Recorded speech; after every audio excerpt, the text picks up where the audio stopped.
Party people, what's going on? It's Samaj Marsh. I am the founder of BlueDeathValley.com, and I want to welcome you guys back to another special episode of Inside the Valley, the podcast that's devoted to relentless coverage of A&T football. Of course, I got my two co-hosts here tonight to help me out. First up, former A&T wide receiver and a Greensboro native, my man Dougie Fresh Brown. What's up, Dougie? Yo, what's up, guys? Aggie Pride. Doug, you look for some reason you look about 30 years younger, man. What are you something different, man. I've let go of some stress. I got to eat a little bit today. Got a good nap in before this show, so I'm ready to go, man. On to 2025 pretty soon. Now, we're gonna turn this page. Yeah, man. The fountain of youth, man, looking good, man. Of course, the man in the middle always speaks in facts. Does not talk in riddle. Long-time A&T insider, beat writer on BlueDeathValley.com for over 2 decades. The current president of the Greensboro chapter of the AAF. He happens to be my right-hand man. What's going on, Mr. Craig Turner, CT? Hey, happy Pride, guys. Good evening. Happy Thanksgiving Eve. Yes, sir. Doug, you look like you're 21 years old now. Yeah, man. They might. Hey, if you go out this weekend, man. If you go out this weekend, they're gonna card you. If you go out for drinks this weekend, they're gonna card you. Be ready for that. Have your ID on standby. Man, I must just generally look old, I guess. That's what it is. You old so much that I do something different to make me look a little younger. So I'll take it, man. I'll take it. Hey guys, this season probably has worn down on all of us more than we realize. We probably all age a little bit going through this campaign. 2024, we had our last home game of the year last week against Elon, and we lost by double digits, 31-21. There was some positive moments. We had kind of to a youth movement at points, and we saw some new faces, and they, guys were able to contribute, make a name for themselves. But ultimately, the familiar story of just kind of running out of steam, not having enough bullets in your gun, whatever analogy you want to use, it came back like it has all this season, and we just didn't have enough at the end. But 31-21 to Elon to run end the season. We, for the second year in a row, we have went winless in the Coastal Athletic Association. So we're still searching for that first conference win. And to date, since Coach Brown's been here, we only got one FCS win. That was last year against Norfolk. This year, we had a squeaker nail biter against Winston-Salem State, went to overtime. So got a lot to, I guess, sit down and evaluate. This is the theme of tonight's show. We're not doing Inside the Valley this week. Normally, I think this is the new week we normally have our year-end show where we try to do all our Doug's dudes picks and all the awards and post of the year. So we're gonna do that next week. We're gonna push some of that back to next week. But this week we're going to just kind of do a little, I guess, a debriefing. Open up the show to anybody who wants to comment. If you're at home getting ready for Thanksgiving tomorrow, you want to finally get on the show and talk to us, I'm gonna put the link in all the areas in the chat and all those places online. So we want you guys to jump in, and we're just going to kind of do a postmortem on 2024. This is going to be called the exit meeting, and so we're basically going to sit down and have a discussion on how things went. We have some areas to improve, and maybe even some suggestions to give not only Coach Brown, but our leadership and the athletic department and the university on how we can move forward. So, but gentlemen, first of all, Dougie, it was good seeing you today over at Moore Gymnasium. I think this is the third. Is this the third? The fourth year. The fourth year that BEM Sports Entertainment has sponsored the what you call it, Dougie? What's the branding for this event? Well, it's just a Thanksgiving event that we put on where we feed the athletes who weren't able to go home for the holidays. So it's a warm family friendly environment for those. We always say Aggies do. So it's just one of those moments where we're able to give back and take care of the student athletes that aren't able to go home for the holidays. So, another fantastic job by Barry and his crew. Heather, everybody comes in and pitches in. But it's really a nice chance to fellowship and get to know some of the student athletes that we don't get to see, some of the non-revenue sports that you don't get to interact with up close and personal as much. But I think today we had student athletes from Portugal, Spain, Cameroon, Australia, France. And I mean, that's just, I think, between golf, tennis alone. So nice group of kids. They always have something new to teach you. Some of them have never celebrated a Thanksgiving holiday, so they're getting to see what that's about. Of course, some of the food is different from what they experience at home. So you learn a lot. You learn a lot just sitting back and talking to young people, man. And again, I always mention that the profile of our student athletes continues to change, and I think that was evident today, man. Yeah, it's always impressive to see the young people and even the support staff that comes through. A&T still a world-class university. And I think that's what some of the frustration is. We know the potential and how great we can be. We just want to get it together and to come to fruition at all times. But Craig, before we jump into that, how was your day getting ready for Turkey Day tomorrow? I know you guys are having a smaller event. You kind of empty nesters, but you still going to have people coming through. I might come through at some point, steal a plate, just stock up my kitchen. So how was preparation today for everything? Hectic. Hectic. A lot of running back and forth to the grocery store and list, and a little bit of house cleaning, and then helping the wife with the doing some of the prep stuff. So it was busy. It was busy pulling out. She's got me pulling out Christmas stuff. So. Oh man, listen, I got Christmas decorations and all that. Yeah, man. As soon as I get up, once Thanksgiving's on, it's straight into Christmas around here. And Dougie's he got like 18 trees in his house. Like every corner of his house is a Christmas tree. So I know you're gonna have your work cut out for you, huh? Listen, I think we're down to 4 or up to 4. I don't know how much more space we got to put up trees, but. Man, my wife she's on a tear, man. So she's hitting her groove. She's hitting her stride right about now. Hey, Craig, Samaj, you mentioned that Craig's event is a little bit smaller, right? A little scaled down, but having this event here at the end of football season, almost at the end of the semester, kind of bookends Craig's preseason event that he does with the AAF when they feed all the athletes. So he's done his work for the year in terms of feeding our student athletes. Hopefully, we can grow. At our not going home for Thanksgiving meal, hopefully we can grow to the size that Craig feeds, at the beginning of the year, because it's nice to welcome kids with a meal and also send them home for the holidays. Yeah, that's nice. Yeah, I like the symbolism. And like I say, that was like Craig there. Dougie, that was a steady rotation of kids, man. It was a flowing thing from about what was it 1 o'clock to 3 o'clock? We actually kicked it off at 11 and try to get some of the kids that may have still been on campus that may have been heading home. A lot of kids that have already left campus for Thanksgiving holiday, and some don't have to return, just don't even have class between now and the end of the semester if they have to attend. So we miss a lot of kids that have gone home, but again, that's kind of how the meal's designed for those who don't have a place to go for Thanksgiving or don't get a chance to go home because they live so far away. So, we try to get to as many as we can, and we end up also taking care of some students that aren't student athletes. We extend that offer to band members as well. And even some of the faculty. So shout out to Miss Kim Bullock. She joined us today. She's always a welcome sight.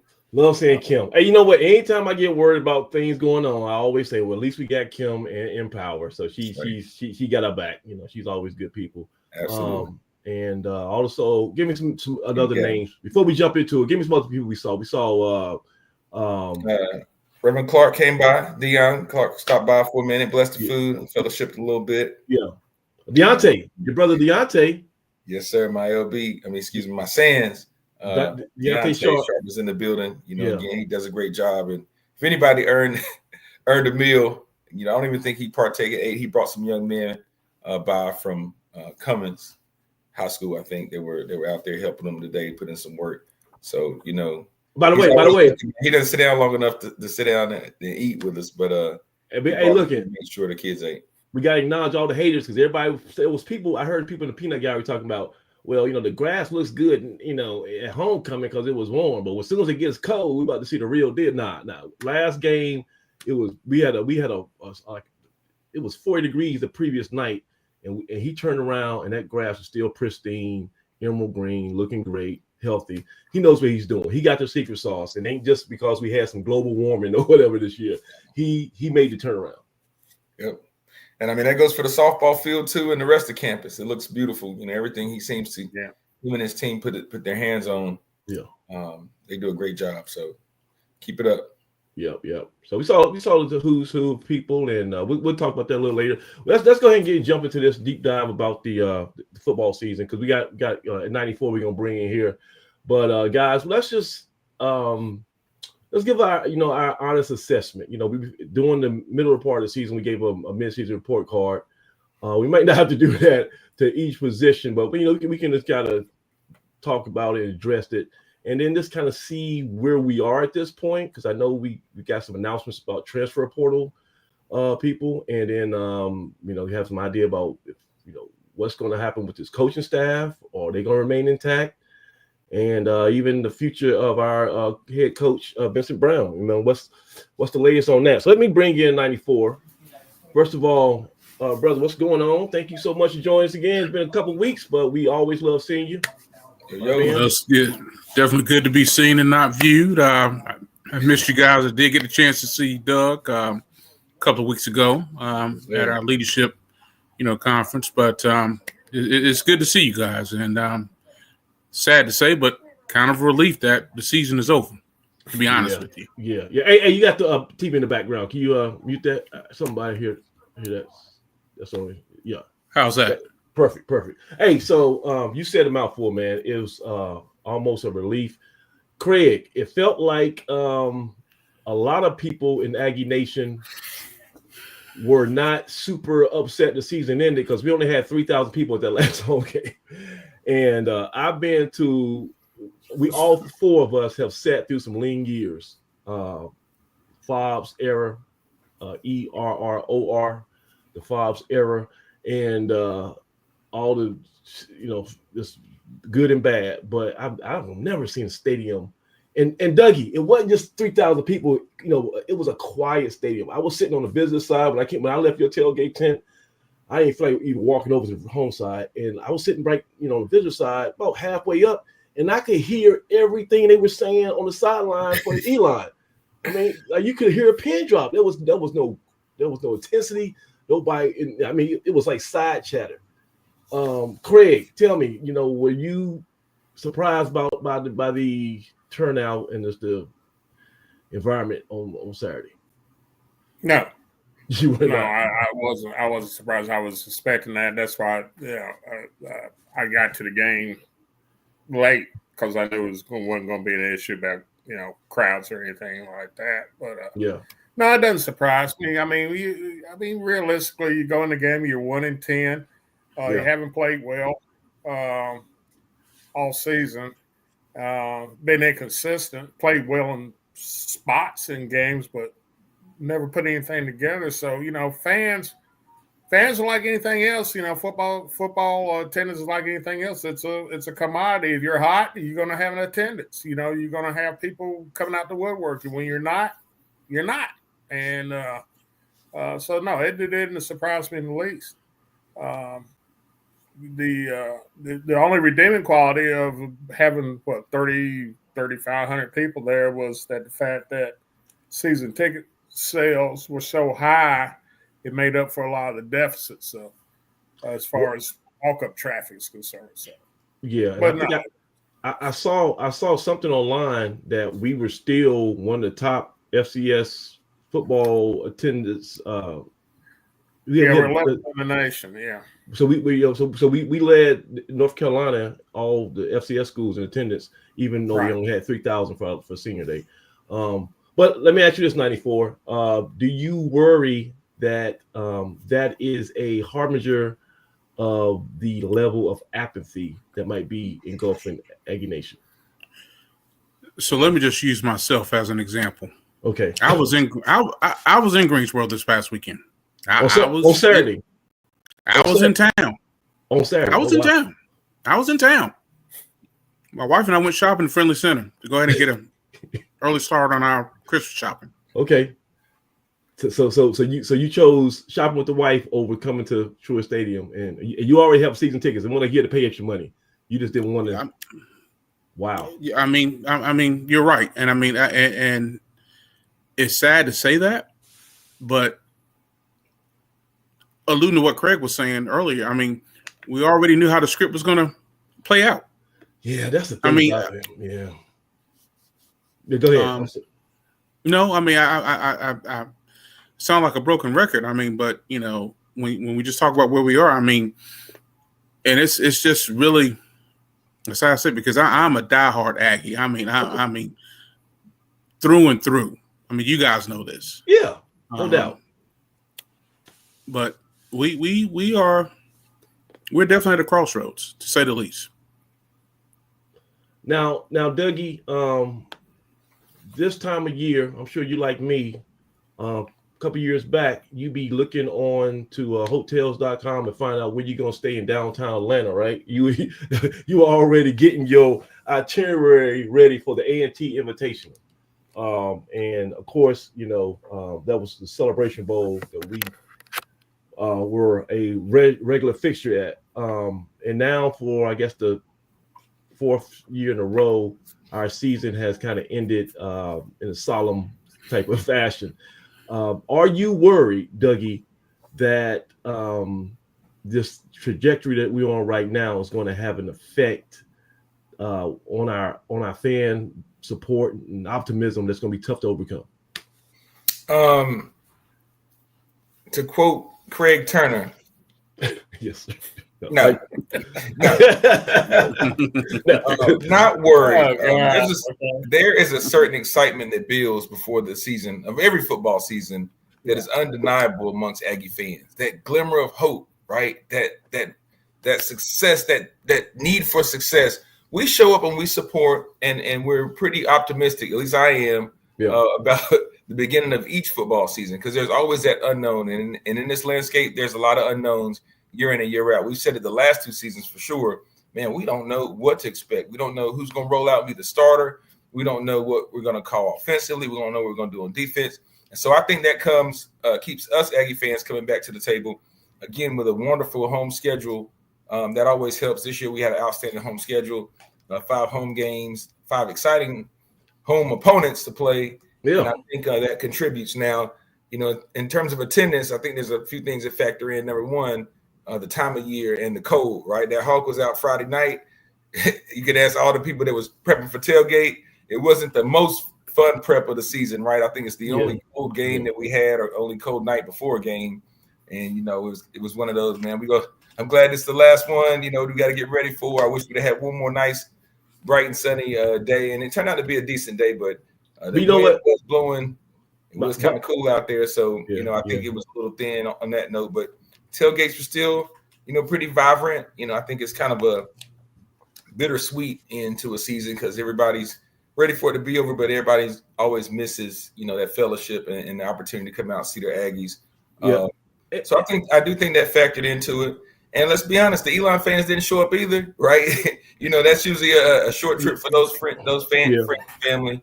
And we usually like to get together, and I was really surprised at the lack of attendance from the Elon fans, but I guess they feel like their season was not up to par in their standards as well. So again, I think it more so had to do with the end of the year. I think if those same two teams lined up for the first game of the season, you'll see what you saw the year when Ruiz hit the game-winning kick. Ruiz! Yes. Noel. You know, but my only pushback to that though is that if you look at the box scores from the last time we played senior day, it's been averaging about 10, 11,000, 12,000 here or take. You know, the last time Campbell. With Campbell last year, is for some reason, you know, we got Brian, we got to get up to date. It's still showing a 0 in the box score, so I wasn't able to verify what the attendance was last year. I know this from my mind's eye. It was way more than 3,000. It was about 11. It was about 11.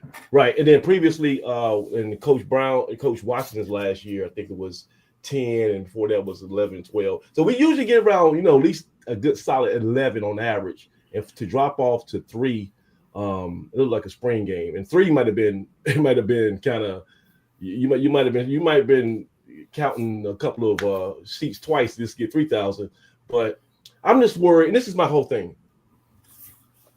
When we were at the Celebration Bowl 2015 and, going back in 17, 18, 19, that had a effect, right? And you saw it with the rise in the missions to the school. It was you saw how much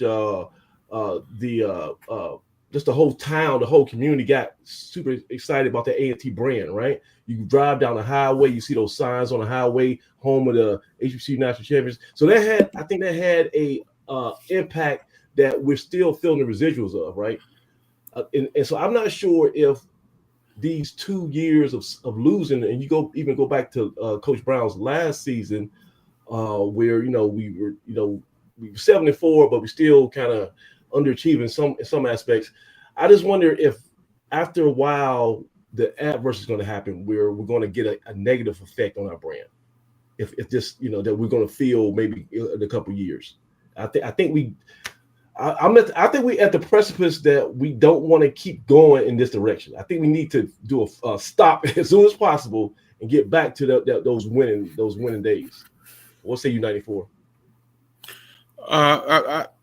If you're talking about the university as a whole, I mean, I don't want, I don't cut you off, but everyone says like, okay, we still got 30,000 applicants. We're still strong. Of course, that's, but I still think your brand has something to do with your athletic prowess. And I think if you're losing, that's going to eventually be synonymous with, how the casual folks view you. I think it's apples and oranges when it comes to, just the university as a whole. But to your point, when we talk about, athletics, I mean, football is the front porch of what you do. Yeah. And it doesn't matter if our bowling, team is ranked number 7 in the nation. Doesn't matter if a volleyball team is, competing in the CAA and hopefully winning conference championships eventually. I mean, football kind of drives the conversation to a lesser extent men's basketball. I worry about where our football program specifically is going to be if we don't start making some inroads. I think that could be one of the situations. If we don't get on top of this soon, we could be looking like Prairie View A&M back in the 90s. I'm serious.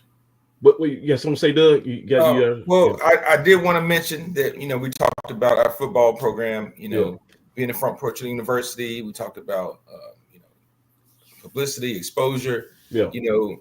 I think it's easy to kind of get held there right in, football season.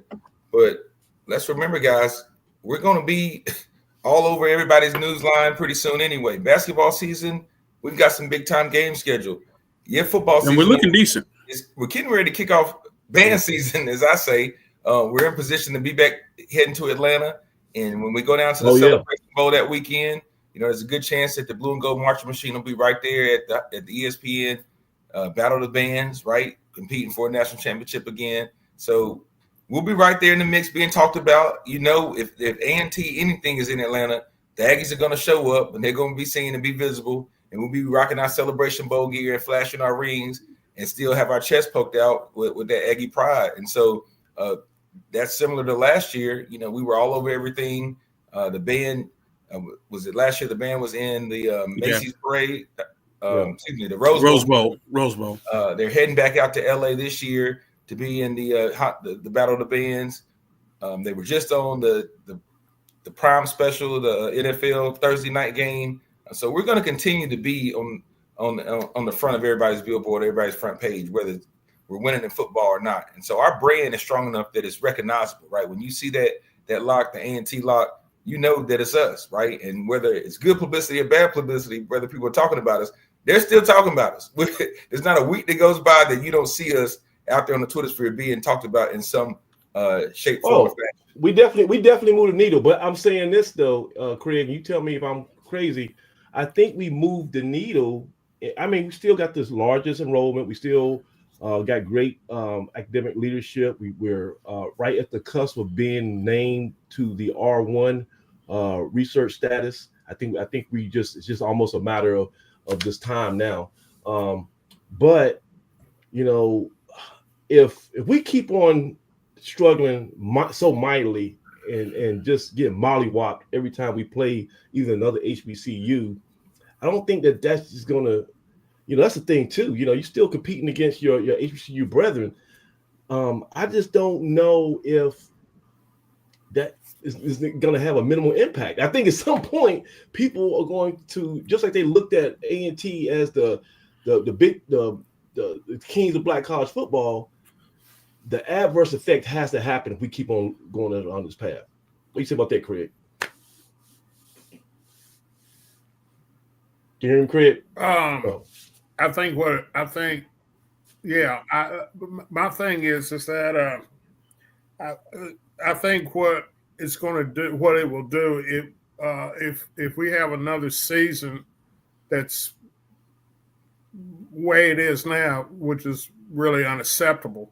Right. It's going to accelerate some major changes within not only football program but probably in the athletic program itself. And you can take that you can interpret that any kind of way you want to, right? But I don't think Aggie Nation will sit through another 1-10 season. I don't see that happening. What I do see is if we get off to another 0-4, 0-5, or 1-5 start, I think the handwriting is on the wall. I think the handwriting's on the wall, and changes will be made. All right, so let's segue into that, guys. Let's go ahead and address the elephant in the room. So Vincent Brown was hired here. Brown came in 2 years ago to replace Coach Washington. Coach Washington in his last season was 7-4, one game away from making the LCS playoffs. For whatever reason, if you talk to 3 different people, you might get 3 different responses on what was a real reason, the motivating factor for why he's no longer here. But the decision was, I think we could all agree the decision was made at the very top, but I'd say Chancellor Harold Martin and Earl obviously had to co-sign off on it. And we brought in a replacement. We brought in Vincent Brown. And I'm not going to sit here and do revisionist history and say, oh, I knew that was a bad pick. Doug Brown, remember you called me, we were talking out in all season, trying to figure out who's going to replace Coach Washington. And one of the names that you came up with was you was just doing your own little research. Hey, Vincent Brown from William Mary, he might be a good candidate. And I looked at it, I said, dude, you found one. That guy, he checks all the boxes. Come from, at the time, was the #1 program in the CAA, NFL back. He was on paper like a great candidate. Got here, came on our show, his first month on the job, came on Inside the Valley. Great rapport. Seemed like he was just, very willing to embrace the fans. He was on social media real heavy. First guy here. For whatever reason, in the last, since he's took over in 2 years, we only got 2 wins. And as nice as a guy as he is, and how much affinity we might have for him personally, he said it himself in the post-game press conference. It's hard to go anywhere and win one game and come back. So most places they're gonna run you on the rail if you only win 2 games in 2 years. Do you guys think that in light of all that, Coach Brown, and we talked ad nauseum about his contract. Earl Hilton gave him a 6-year guaranteed contract for approximately $365,000 a year. So after this season, going to next year, he has 4 more years on his contract. If you look at the clauses and everything, it's very few. I thought it was 4. He already had 2. He got 3 more. I thought okay. We gotta go back and look. 3 more. So okay, let's look. So you said 3 after this. Yeah, at the end of the 2025 season, At the end of next season, he'll have 3 years left on his contract. Yeah. So you're counting this upcoming season, and then he'll have 3 more. I'm saying right now, next season. Those are my question. Do you think Yeah, he's going to be here next season, so that's a given. That's a given. That's not going to change. Do you agree with that, Dougie? He'll be here. I think that decision was made prior to the season being over. 94. Are you confident that Coach Washington will get a chance to start the new season as A&T head coach? Yeah. If we didn't get an announcement yesterday, yeah. Why yesterday? I mean, because if we were going to make any moves, I mean, it would have needed to have happened yesterday or Monday to try to get a jump on recruiting and things of that nature. It doesn't serve us to move him right now. I mean, he needs to have 3 years, in my opinion. Yeah. And the only thing I will say about that is that we did not let go of Sam Washington within the next week. I think there was a 2-week kind of lapse. For whatever reason, maybe they didn't have a plan on letting them go initially, and then whatever the exit meeting post-season conversation went like didn't go the way that they thought it was gonna go. But all 3 of you gentlemen, and we can ask the chat too, do y'all believe that Coach Washington is safe for 1 more year? Brown. Excuse me. Brown. I'm sorry. Freudian slip. If y'all believe that Coach Vincent Brown is safe for another year at this point, because I know you've been hearing about guys on the road recruiting, but what did he say at the end of the season? He says, "I'm going to keep working, do my job until somebody A&T tells me I'm no longer needed." So I think he's real. I think one thing about Coach Brown that I've always gathered from our one-on-one encounters and even at the press conference, he seems to be a realist. He knows he can see the writing on the wall, and he knows that this is a bad, 2-21 is a bad look. But Craig, so let me ask you this: do you think there will be any expectations put on him for next year? Do you think, like Coach? You think? Definitely. Like specific. Okay. You're what? You're 2-21. Yeah, there's going to be expectations. There's going to be some expectations of winning some ball games. He knows it. I mean, let's cut all the diplomacy. Yeah. He knows what he's got to do. He knows that he was hired to win football games. He said this himself. Everything else, the bottom line is it's about wins and losses at the end of the day. And he knows that he's in a must deliver situation, and to continue on into that contract, he's got to win some football games next year. There's no ifs, ands, and buts about it. I personally like the guy. I like him. I think he presents. I think he checks all the boxes as far as public relations and being able to approach him and talk to him and everything. But the bottom line, the big one, he hasn't won any football games, and that, at the end of the day, is what makes and breaks college football coaches. If you don't win, you're out. Matt Brown was a legend at UNC for years and years and 2 stints there, and won ACC championships and whatnot, and put dozens of players into the pros and all Americans.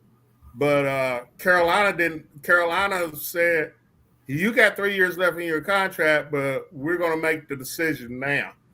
And they gave up the $3 million, bought him out. He's out of there. So it doesn't make any difference whether it's the first year, a first time coach who moves up from an assistant's job, or a guy who's been in the business for 35 years like Brown has. The bottom line is you got to win football games. And if you're not doing that, you can expect changes to be made. He said himself, there's not many places in this world you can go with back-to-back one-win seasons and still have a job.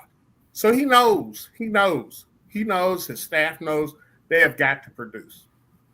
So Rashado Robinson, hope I pronounced your name correct.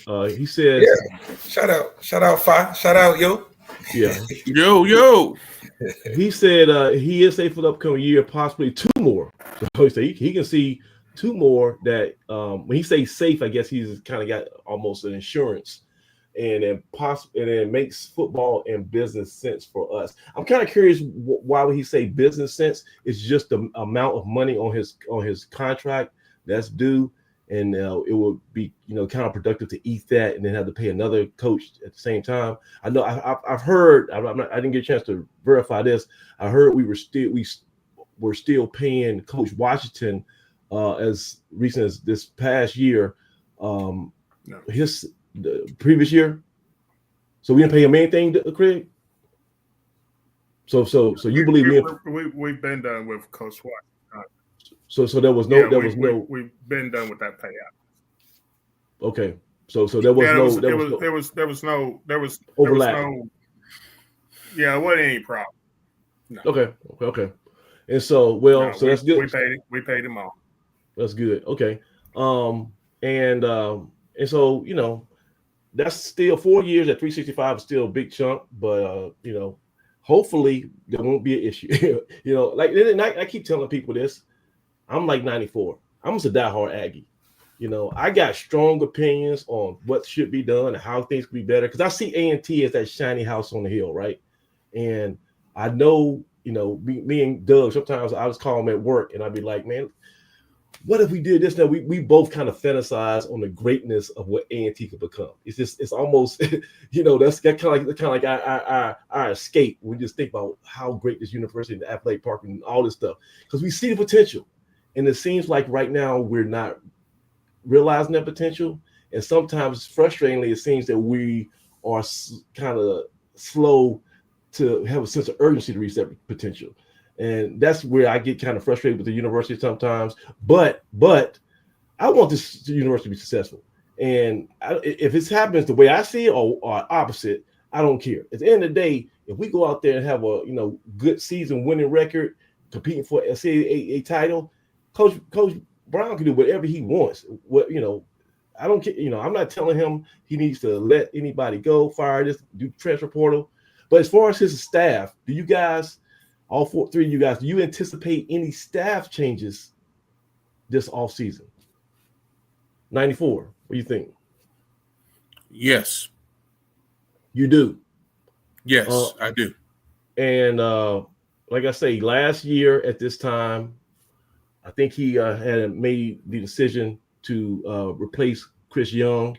It took a while to get that replacement in, but I think it was a week or the week after he put on Twitter, Chris Young is no longer, no service no longer needed.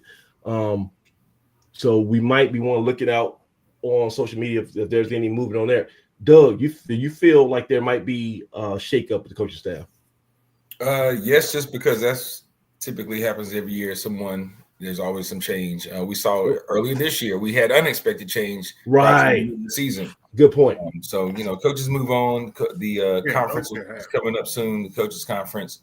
So there's always movement across most staffs, across the board, across the nation, right? So the likelihood of there being a staff change is high. I'm not sure what positions and what titles those guys will hold, but there's always a little movement or shifts or adjustments being made, and I think that's a sign of the team trying to get better. So, I expect it.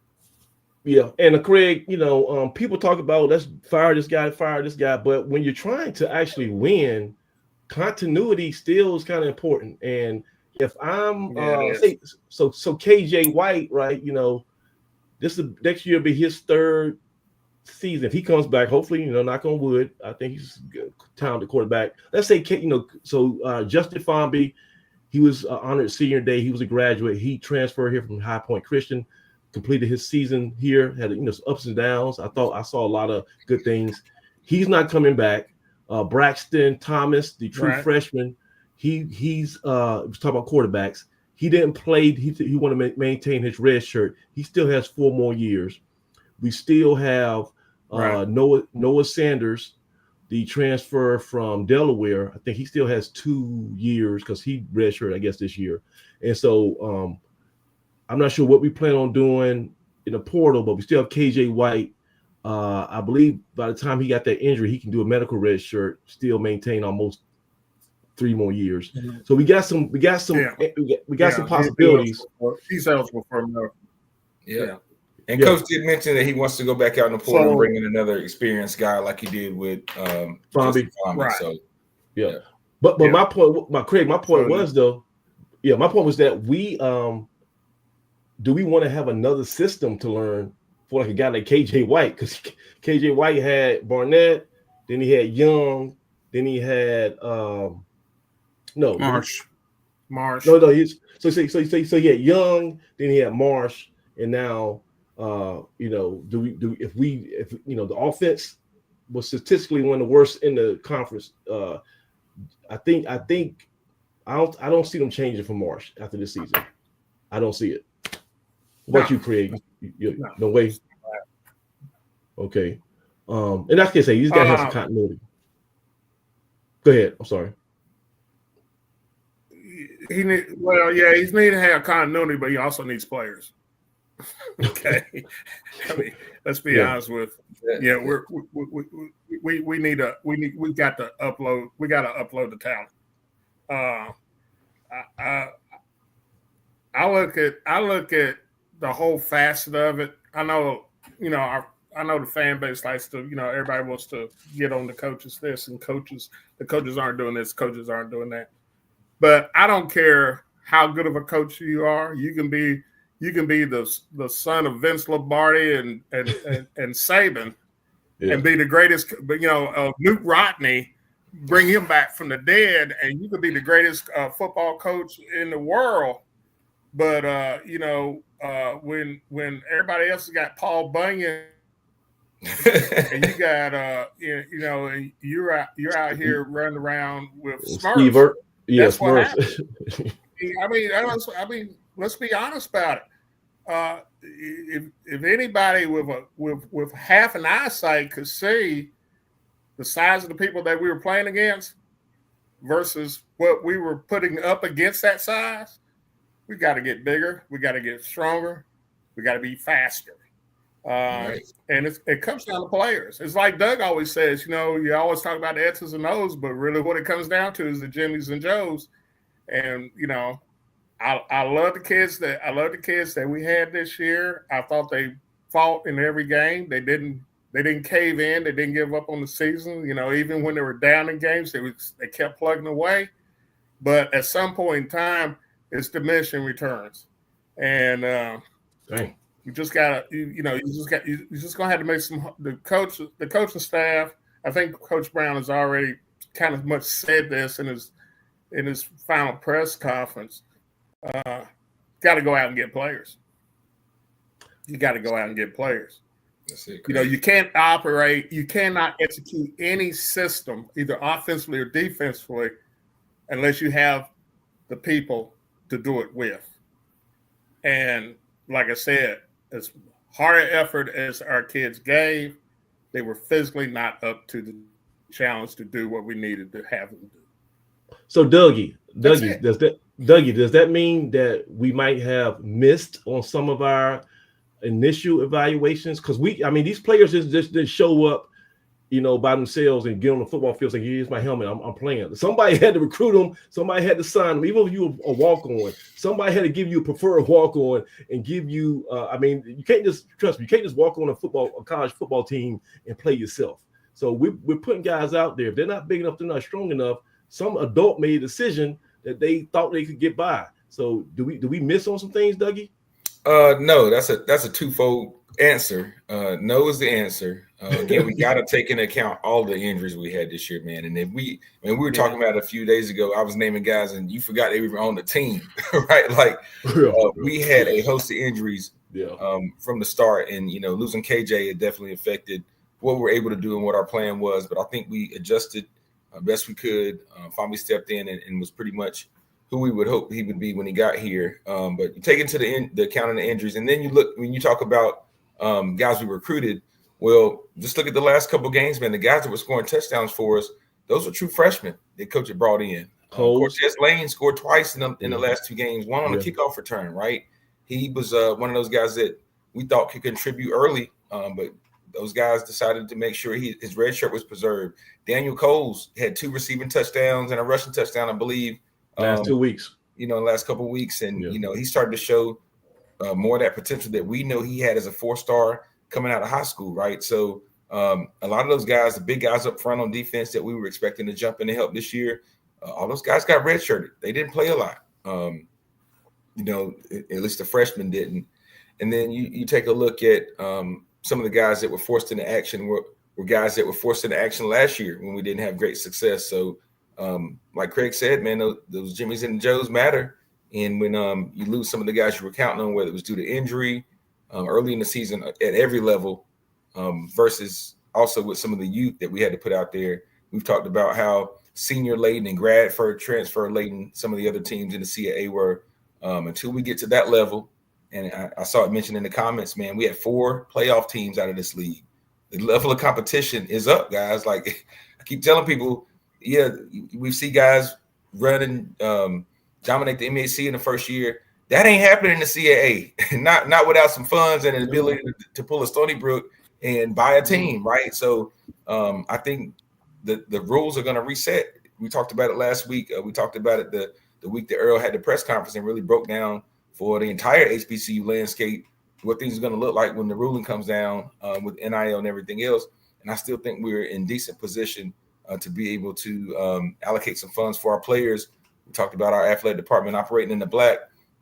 Those things are going to change the playing field a little bit for us. And like Craig said, whether things accelerate due to the record or production, I think that Aggie fans aren't going to stand pat too long.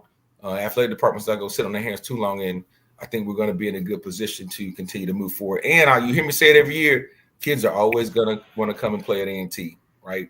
The talented kids that we were excited about last year, they're still in the fold. Most of them with 4 years, if not 3 years, of eligibility left. So I think we're in position with young kids and kind of a foundation for kids going forward.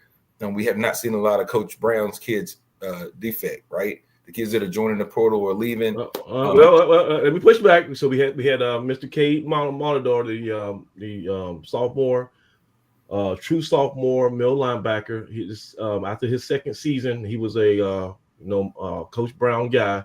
He decided to put his name in the transfer. So far, we've seen one. All right. Now we can go down the list of guys that we lost from the other regime in 1 year, the year prior to Coach Brown getting here. Right. Those are a bunch of difference makers. And again, that's the nature of college football across the board. You're going to lose someone. But, most of the highly talented kids that we've signed so far, at least up until this point, we've heard good things coming out of their camps and their families' camps about their commitment to A&T and them wanting to be here and be successful. And just as many tweets that we saw about kids saying, they're leaving on there, moving, packing up, we saw the same number of tweets saying, hey, it's time to go to work. Like, not, hey, guys, I want to let you know I'm staying at A&T, but no, it's time to go to work. We're ready to turn this thing around. And that's the attitude that you want to hear coming out of our kids. So I'm excited for the simple fact that I think it's going to happen pretty fast. It almost has to, right? We know there's a ton of roster spots. We know we have a ton of spots to fill. I'm anxious to see how we're going to fill them, right? How many grad transfers are we able to pull in? How many talented kids with experience are we able to pull in? And can we marry that with the young kids that we've had that have had a little bit of success and that we're looking forward to their careers here at A&T? Because the timeline, the clock is ticking, right? And it's ticking. It's ticking. The timeline's a little tighter, a little shorter now. So we'll see. These 2 years have flown by. For it to be not. And I don't know about this because this is a long year. Because I still damn Central felt like 2 years ago by itself because that was a rough night, and then you got a lot rougher at homecoming. So we're heading into our third football season, but Coach Brown's second recruiting cycle, right? Right. Well, that's okay. Yeah. Well, no, because they can't do that because he actually he missed out on early signing period, but he still had a February. He didn't get a chance to the first year. The first year he still had February. Yeah, so that is the year he signed Josh Isaiah, who ended up being his first recruit and a freshman All-American in that season. No. I'm not discounting anybody. I'm saying people can't have it both ways. You can't say he didn't have a chance to recruit, and then you say, well, he had a freshman All-American. Josh. I mean, he had chances to bring it. He had BJ Turner. I mean, so he had a chance to get guys. This is not his second year. This is going to be his third time recruiting. Let's be honest. He's going to be his third time recruiting. That's all he got thrown. I understand what Doug's race. From. Go ahead, late start. Yeah, right. Yeah, it was a late start. Let's be clear about that first year. That was a late start. He got that. We named him head coach. What, middle of January? January. That's January. Right. That means 94 just said fire a guy so he could have that time. Right. Well, let me tell you, recruiting starts the year before. That's right. Really, recruiting is done a year in advance. Most recruiting is done a year in advance of football. You don't do it at the end of high school football season, or you don't do it after the Christmas holidays. So that first year, he was getting guys that either got overlooked or guys that some people had passed on. He was willing to give them a shot because he saw some potential in them. So yeah, if you're talking about a full, like Doug is saying, a full recruiting cycle, yeah, this class that came in this past fall, it's his first true complete. Complete. Yeah, I early sign period. Yeah. This time coming up on December the 9th, the early sign period coming up on December 9th, and then the normal day in February. This is going to be the crucial make or break point as far as whether we progress or not. This is going to be the one. This class is going to be the one that's going to tell us where we're going to be as far as Brown continuing on as head football coach at A&T. Yeah, let me bring in Troy real quick. Look, Craig, you remember when we after he got here and shortly after that spring, after he got that late start, and then he just flooded the market with offers to kids in the 2024 and 25 class, and we were like, man, we've never extended this many offers to kids, right? That's them getting to work and getting those offers out there and because they were behind. Yeah, they were behind when they got here. Yeah. So, not to mention our when we say it all the time, the football program is a year behind our other sports in terms of when they joined the CAA and started competing in the CAA. I think it was basketball had a year ahead of us. Hold on, I mean, push back on that too. It wasn't like they just dropped a surprise date like you guys. Oh, guess what? You start the CAA next week. We knew, the whole athletic department knew that we were going to be in the CAA at the start of last year. So they had time to mentally at least get on the whiteboard and prepare, have these things, these checklists by certain dates. So I don't want to give them. Hey, listen. We were in the middle of trying to win a Big South championship and figure out a coaching situation. So it might have been back there. But Doug, that's self-inflicted. We didn't. We caused that. No, void. We didn't. We caused that void because we wanted to make a coaching change in the middle of a contract. So it wasn't like I say.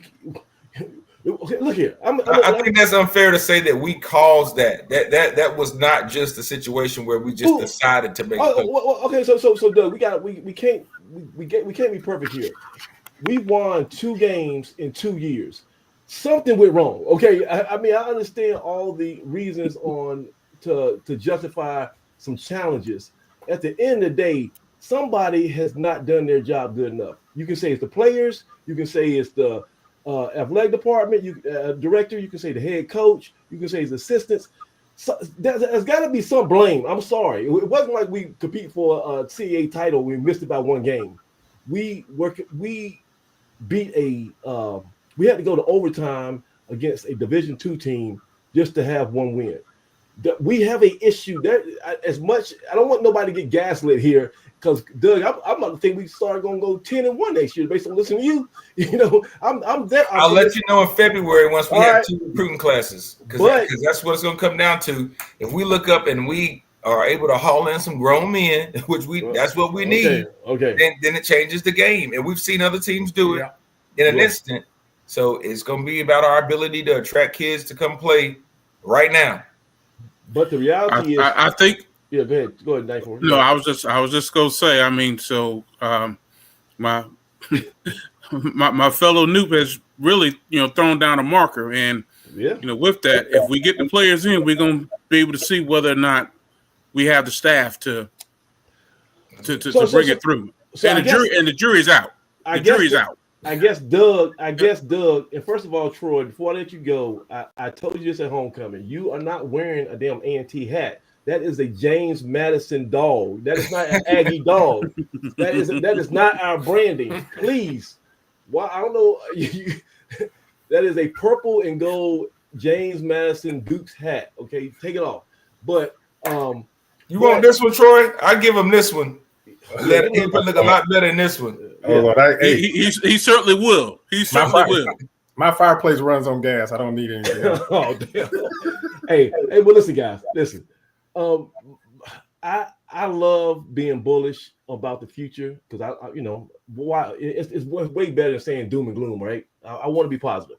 I just know that after 2 wins in 2 years, we got some issues that we got to address.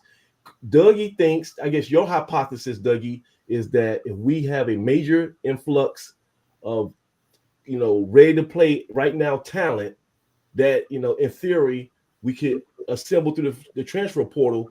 We're going to be right back where we need to be at. We're going to be in competition day one starting next year. That's kind of what you're laying out there.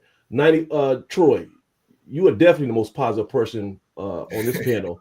Do you agree with Dougie that it's going to be that easy? No. Oh, I'm shocked. Oh, wow. Oh, I'm shocked. Wow. What? Wow. I didn't see that coming. Wow. Okay. Well, yeah, and listen, and Samad, you know this. Yeah. I've said 2 years after this year. Go, we got to do another year. That's why. That's why I don't agree with him. Because his true full recruiting class will be juniors 2 years from now. Plus, he hopefully would have had brought in some more transfers that will help, supplement what he needs. And so, from my standpoint, I think a new coach, especially when they come in behind the 8 ball in terms of facilities, what all those things? It's like 3 or 4 things: facilities, budget, support personnel. I absolutely think they should at least get 3 full years of being the coach of the team. And so I'm just a year more than Doug and whoever else might have said that. But we should get some improvement next year. So yeah. Troy, by saying that, by taking that stance, in theory, we hope this doesn't happen. Everybody wants to go, 11-0 every year. But in theory, Coach Brown could go 1-10 next year, and you would still be advocating for him to come back for his last year. In your, is that what you're saying, Troy? I'm just talking to Troy. I'm not saying that. I'm not saying. No, he's not saying that. I'm saying we should get some improvement, but I'm still looking for, and I don't know what it should be because there could be a lot of things that play into that. Give me a number. Give me a minimum. Give me a minimum number that he has. Let's go around the horn. Troy, a minimum number. Just give me a number. 0. Put the ball down. I'm not going to do that. 94. But we have to win more than 1 or 2. I'll say that. So he has to win 3. He has to win a minimum 3. Okay, you know what? I'm going to say 3 or more. Okay, 94. How many he has to win next year before? So you say he can get his 4th year? 4. Dougie, you got a number? I like 4 or more. I mean, it'd be nice. So 4 and 7 is okay with y'all. And Craig, you got a number? One place? I'm not. I would love. Let me back up. Yeah, 4 is a start. I would love more. Okay, I'm saying the minimum. Let's say he has another injury. 4 is the floor. Yeah, so let's say everything that went wacky this year, we continue to have that voodoo doll. Somebody sticking us with that voodoo doll, and we get injuries and lose accordingly. The worst case scenario. Is there any scenario where he gets 4 wins and you say he can still come back 2026? Dougie, is that what you're saying? Yep. There's a scenario. Okay, and Craig. And it doesn't matter what the rest of those games look like. If you don't win them, They better look pretty good. Okay, all right. I'm just trying to time because we gonna go to the receipts. This is gonna be pulled back up. So Craig, you say 4 wins next year, or you want more? Well, you asked me. Yeah. What's your minimum? What I think he would have to do to keep the dogs keep the dogs off the porch. Well, the dogs on the porch already. The dogs he's already got to win 5. He's got to win. He's got to win 5. You got to win 5. And I can where's he going to get them? Where's he going to get them from, though? There's certain games in there's. Well, I haven't seen the schedule, so I don't know. Okay, I don't think anybody knows until you see the schedule. But I can tell you some games that everybody's going to put a lot of stock in. The fans are going to put a lot of stock in, and I know where you're going. And that's going to be Tennessee State. That's going to be Central. Yeah. That's going to be Hampton. Okay. And Homecoming. Whoever we play for Homecoming. I heard that's South Carolina State. Is that correct? I think the early game against Furman, which is the team that has fallen off a lot this past year. Yeah. Because they had some changes. They had some coaching changes down there too. But I think those are the ones that people are really going to pay attention to. That's 5 right and there. And we don't know exactly what the conference schedule is going to look like because that's what I'm saying. Those 5 games are going to draw a lot of attention from our fan base. Yeah. And people who have to make decisions about hiring and firing and that sort of thing.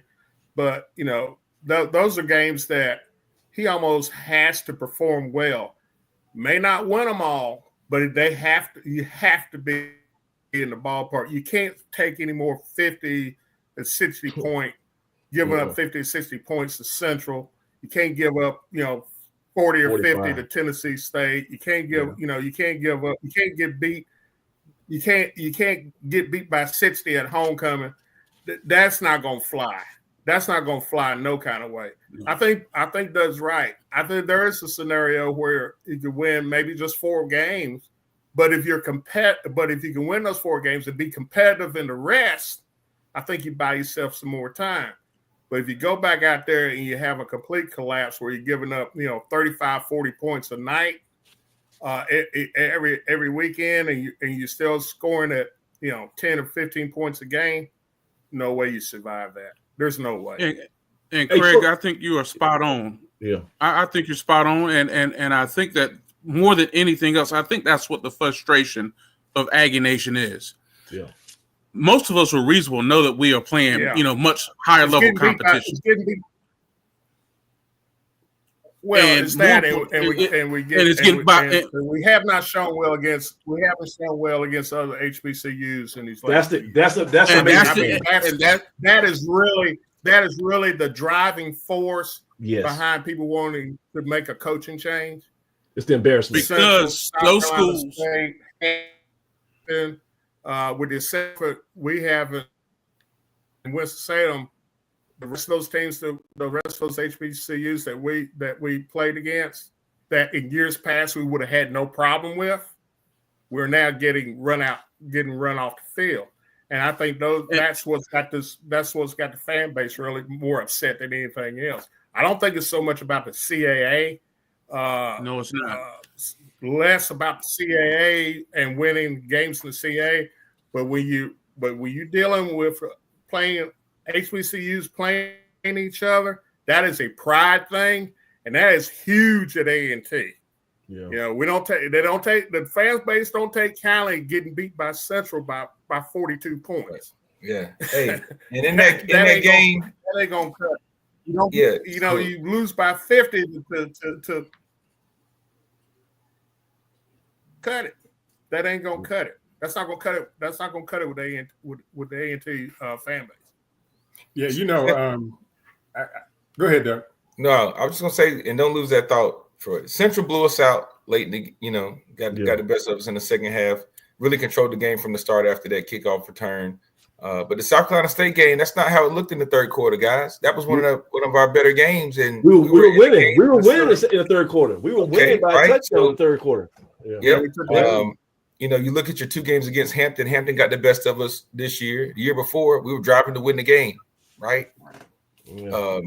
The best team in the CAA this year, Richmond, ran the table. Guys, we were driving to win the game. Yeah. So when I say that we weren't that far away, or we're not that far away, we did that with a lack of talent. I'm gonna say it. We did it with subpar talent at times, and unfortunately, that has been the case since we've been here. That we kind of like, man, we did some things early on we weren't able to sustain, but we've competed with teams for the most part at times with subpar talent. All right, Dougie. But I was saying, and then the other HBCU game, Norfolk State, they came back, but you were up on. We beat them the other year, right? You were up 14, whatever on Hampton, right? You were up Hampton winning that game at homecoming. So you've done some things to be in position. Now, what we haven't learned how to do is win and finish ball games. Yeah. But we've been able to kind of hold things together long enough to be in games and put ourselves in position, at least going into the second half. Now, you've got to get better on the back end, but I don't want it to look like, hey, we just got blown out every game from the opening whistle, because that hadn't been the case, guys. When you go back and look at the film, and this is one thing Coach Brown has been right about, it's those terrible, inopportune mistakes at inopportune times, right? We make terrible mistakes at terrible times. How much is that? How much is that coaching though? How much is that on the coaching staff? When you got a team backed up on their own 1 yard line and you're down a score going into a half, and you get a personal foul penalty, well, they could have called 2 on you on 1 tackle. That isn't on the coach. I'm sorry, it's not. Okay, so that is the kid. So Dougie, you tell me this kid got a helicopter and flew himself into the stadium. Come on, man. You watch the same game and the same play I did. I know, but I'm saying, right, like some of this stuff, like you are absolving coach. You're absolving this coaching staff. No, I'm a realist about how games unfold, because we always say there's 6 or 7 plays in a game that determine the outcome of a game. And those 6 games, those 6 plays. I know about your 3 plays, but there's usually 6 plays. Yeah. Those 6 plays have cost us every game, right? Like for some reason, we had those 6 plays at the worst time. And sometimes that widens the gap. Again, you look at whether the kids continue to fight, whoever's out there. And coach has been, like Craig said, pretty honest about how he feels about the roster, where we are at this moment. That I'm going to coach the kids that are out here. We're going to, we actually give us our best effort. That's code language for we're not there yet as a roster, right? And I guarantee you they're not the type of kids that coaches used to traditionally coaching, in terms of football skill and ability at times. And you might have to coach a little harder. And they were doing that, hadn't produced the results that we're looking for yet. But again, in your conference leader, your undefeated team, that's one of the best games you played this year. So whatever, football, a lot of things can happen in football. The ball has to bounce right. But when we're searching for wins on a roster, on a schedule, if that Richmond win would have been one we pulled off, we'd have said, you know what? I didn't have that one pegged at the beginning of the year. Yeah. Now, if was a fifth, that you can't go around with ifs, but you have a chance in those games, right? Elon game, when we punched back and scored, tied up, like there's moments early on that you're there, you're in the ball game. You have to be able to sustain. I was at that game to the first half. There was no scenario we was gonna win that Elon game. Anytime they woke up, wanted to turn the gas on, they was gonna win that game. I did not feel. There's some games I feel like we got a puncher's chance. Elon, they was sleepwalking. They were ready to get the season over with. They did as much they needed to do. Elon's first score, we had a coverage bust, like off the rip, guys running wide open, scores a touchdown. Like those are the moments when you're like, man. You can't have those plays. Yeah. So 94. Troy. So sorry. Troy to 94. Okay, Troy 94. A couple things now. Yeah. I hardly ever say a game is over in the first half. It has to really get down to near the end to where I can see there's not enough time and that kind of thing, or too many scores. But now the thing I wanted to say before you go ahead. Before Doug was these bad losses. They cut into my time. If we continue to do that, then I don't know if I'm gonna make it 2 more years. So gotta be competitive. You talking about the clock speeds up for Coach Brown? If he keeps losing in a bad way. Okay. Yeah, the bad losses, man. Especially, I don't know if you guys know. I don't know if I should say it on here or not, but I'm gonna say it. Right. I talk about our brethren. I call them the blacks. so we keep losing to the blacks. especially the way we did this year. Oh man, it ain't gonna be pretty.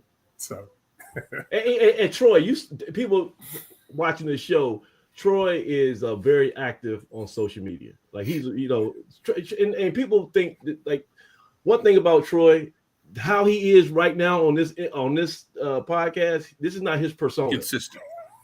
Troy is like this in person, and if you got to come to an A&T event, you're gonna pick him out of a crowd in about 5 seconds.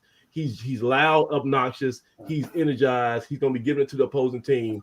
But Troy wears his heart on his sleeve, and he's always in those one-on-one battles online on Facebook, on social media, whatever. So he's throwing, he's giving as good as he's taking. But when A&T loses, especially to somebody he's been trash talking, that probably hits double hard for you, right, Troy? Hey, so listen. Here's my position. I don't want those YouTubers, the 4 or 5 YouTube channels and shows. Yeah, I don't want them coming back saying, "Oh, you back talking trash now that you win it." So I go in there every week and I give them something. You talk trash now. You talk trash now. Okay, you talk trash now because when the winning comes, it's gonna be diabolical. Oh yeah. So what you got? 94, jump in. We ain't talking in a second. Go ahead. No, I mean, Doug is hitting upon a number of great points. I go back to why we're in the state that we're in, though. I mean, it really does come down to, with this season, Winston-Salem State, Central, Hampton, and South Carolina State. I mean, we talk about budgets, we talk about, all the other things, but these are peer institutions. They're not outspending us and things of that sort. So when we are losing, and we're losing the way that we're losing to those teams, that's where the questions, come into play. And that's where we get, this idea that something is amiss. The question I wanted to pose to Doug, though, and yes, I was one of the ones that saying that we are talent deficient. But how do we explain what happens? And we can't gloss this over. How do we explain what is happening or what happened in the second half of almost every game this year? That's the thing that concerns me. Talent aside, I mean, we were in the Richmond game. We had a shot to win it. I'm trying to think.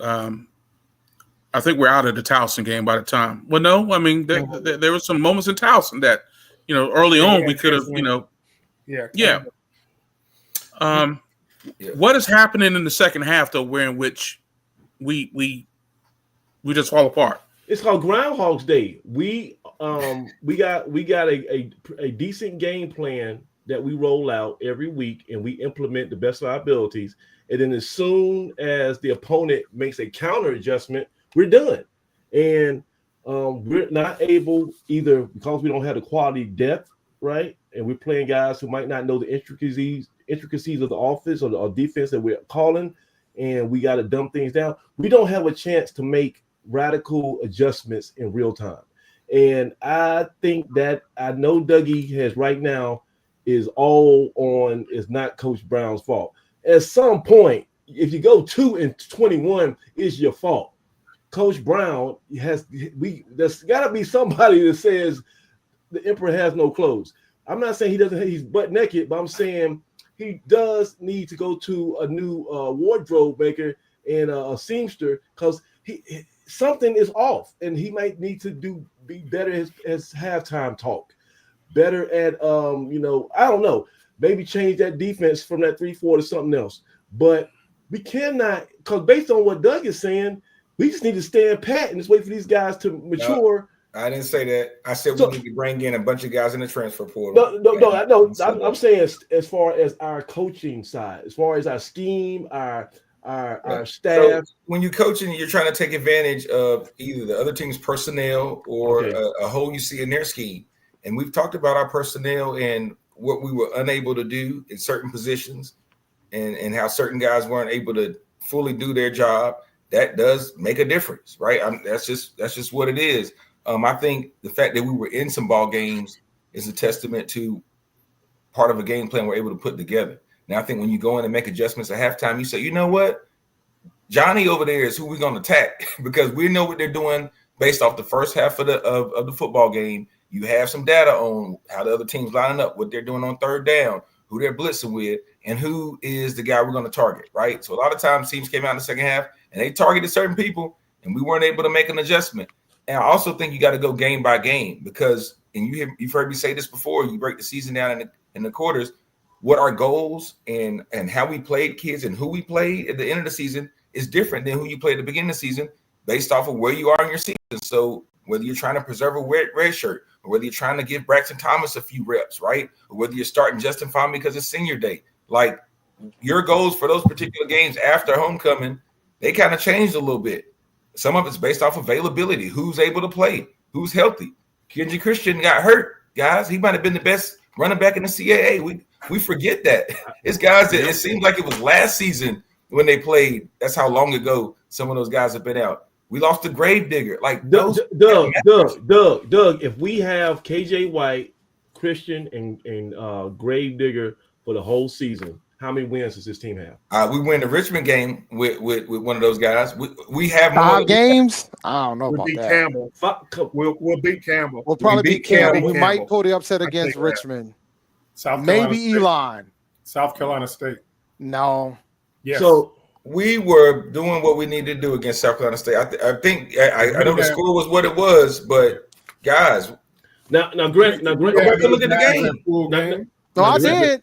Granted, I've watched all of South Carolina State's games. No, I'm saying it'll be a different story. Our running game was. It might be closer, but go ahead, man. And if I'm not mistaken, that was the Dalrymple game, wasn't it? When we were running Dalrymple that game. But Dave, this is you can extrapolate. It's only one game, but we had, Christian that's when he suffered the injury, but we had KJ White, we had Graves, we had Christian for a half against Winston-Salem State, and that offense was putrid. Yeah. No. That offense was putrid against Winston-Salem State. Kenji Christian was already banged up that game. He got hurt. But the thing is, that right there is the point, though. We shouldn't have had it. It shouldn't have had to come down to overtime to beat Winston-Salem State. That's my point. I agree with that. It should have never came down to that. Now I know it's a rivalry game and I get all that, but it's still a Division II opponent. It shouldn't have come down to that.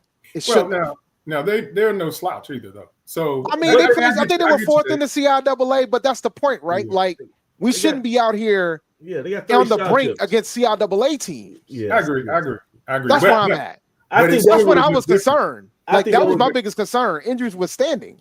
That would have been different if Kenji hadn't gotten hurt. Yeah, but we still had KJ. We still had other talent. I just, I'm not. We didn't start losing the real influx of talent until after the Central game. That's when it got bad, right? That's when we started losing. If we're being honest, though, I mean, Dave is right, though. I mean, the alarm bells were going off. Yeah. After that Winston game. Yeah. I mean, if we keeping it a buck, right? We knew something was wrong.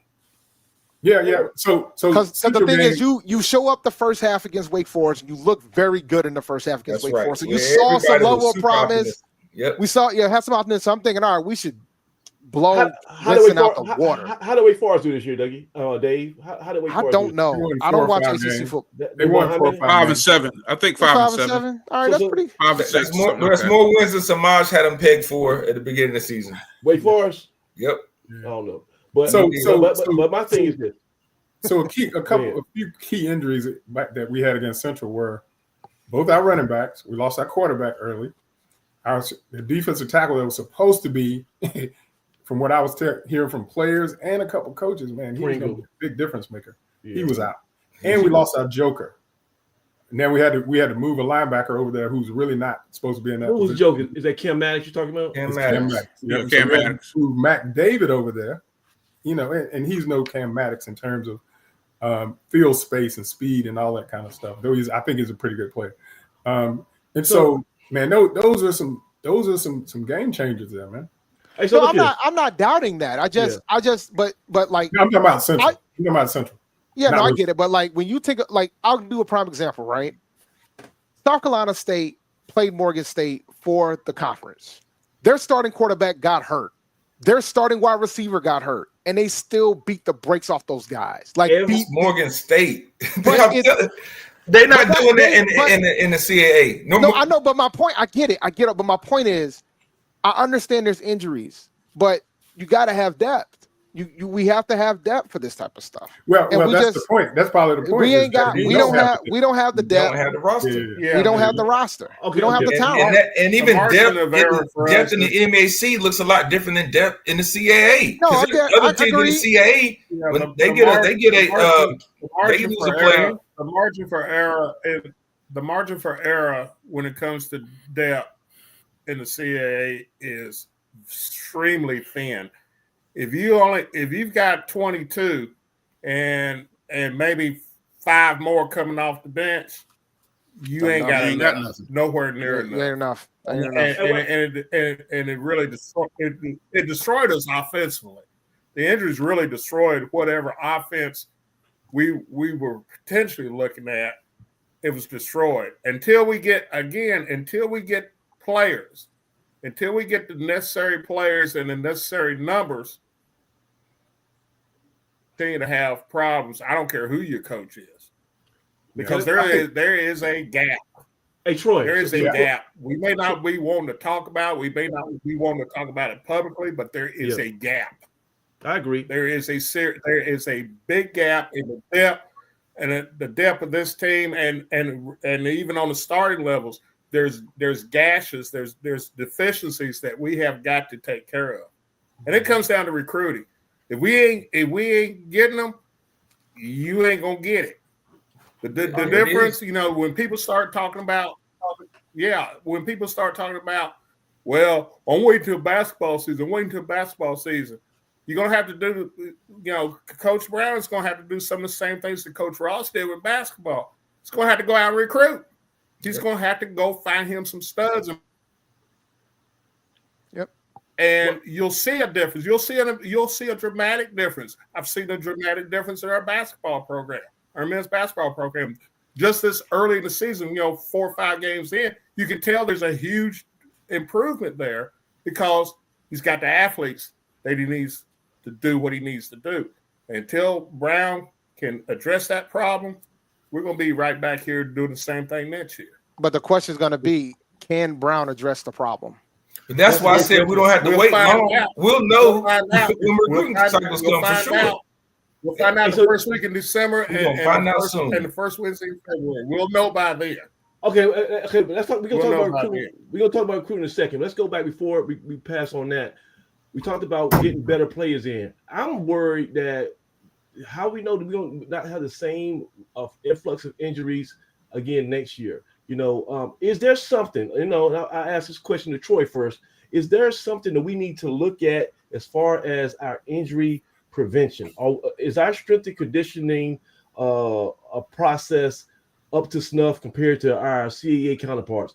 I just have never seen this many injuries. And we had a lot of injuries last year too. These last 2 years, this is the most I've ever seen one program that suffer major injuries back to back. Are we doing something? And the reason I posed that question, I want everybody to comment. I asked Coach Brown something similar to that in a press conference, and he gave me a kind of not a weird answer, but he mentioned that his philosophy was to do like more heavyweight or something like that, as if it might not be 100% aligned with the current strength and conditioning coach. And then I found out that the strength and conditioning coach kind of answers to the athletic director, not so per se the football program. So he might be the strength and conditioning coach is almost like an independent. He works with the football program, but I don't think Coach Brown can hire and fire a strength and conditioning coach. So my question is, do we need to look at how we're doing things from strength and conditioning to avoid all these injuries next year? Troy, you guys thought on that? Well, yeah, sometimes when you're playing against bigger, stronger players like we play against in the conference, that we did get some injuries. Yeah, we did get some injuries before that. Like our defensive tackle got hurt against weight. We had several players Winston off the field for whatever reason. But when you play against bigger, stronger players, man, sometimes they hurt you. And so, that stuff might have happened over time. But then also you get things that it really doesn't matter what strength and conditioning you have. Somebody rolls up on your ankle, right? Somebody falls on your arm the wrong way. I know freak stuff. So everybody here good with our strength and conditioning? No one's concerned. No one has any questions about strength and conditioning. I have no idea. I think so, but I do recognize that there are things that can be outside of that can cause some of those things. How much, I don't know, and how much strength and conditioning plays in making it less, I couldn't tell. I mean, that's arguably the most important person you have. It's like the most important person you have in a football program. Well, our strength and conditioning coach is a disciple of Torrey Becton, and he came highly regarded, and he was a guy that we sought after and put in place because we believed in the program that the Bectons run, and he's had success throughout the Big 12, SEC, you name it. So, that's one of those things they'll take a look at. I always look at soft tissue injuries versus in-game action injuries. Like Troy said, somebody rolls up on your ankle, German fell on KJ, those sorts of things. So you have to take a look at it. But, I think when you chart that information, we know that we've, improved with our nutritionists. That is part of the program now. I think you got to continue to work on nutrition because nutrition only goes so far. A lot of it is still discipline, right? I can be the best nutritionist in the world, but if the kids aren't disciplined when they're away from the table, if they're eating Popeyes and everything else is on Bessemer, that takes away from the work you're doing down at the weight room. But in this day and age, man, the information is there, right? Like it's not just knowledge that the strength coach holds on to. I mean, a lot of stuff that those guys learn, man, you can find it on YouTube, right? Like it's just a matter of discipline and whether or not you're committed to it. And some strength guys serve as the enforcer, right, or serve as the kind of the guy that drops the hammer down so that one of the coaches don't have to be the bad guy, as Samaj talks about. The bad cop. Talked about Ali and they let Coach Ali go, but before Coach Ali was here, folks were mad that Walthall was gone. So I mean, as you kind of get attached to those positions and those guys because you spend so much time with them, and they usually end up being, the player coaches or, player trainers where you're just so close to them because of the time you put in, and you realize those people usually help you grow into a man or to a young football player, to a developed football player. So usually you have an attachment to those guys, and we've had some guys come in that made an impact. When I was there was Coach Alonji, right? She was a young lady, handling guys that way, and she had a big impact on us. But we did get bigger, faster, and stronger in the offseason. But you have to keep. Hold on. So let's go back because I keep hearing like it's contradictions here.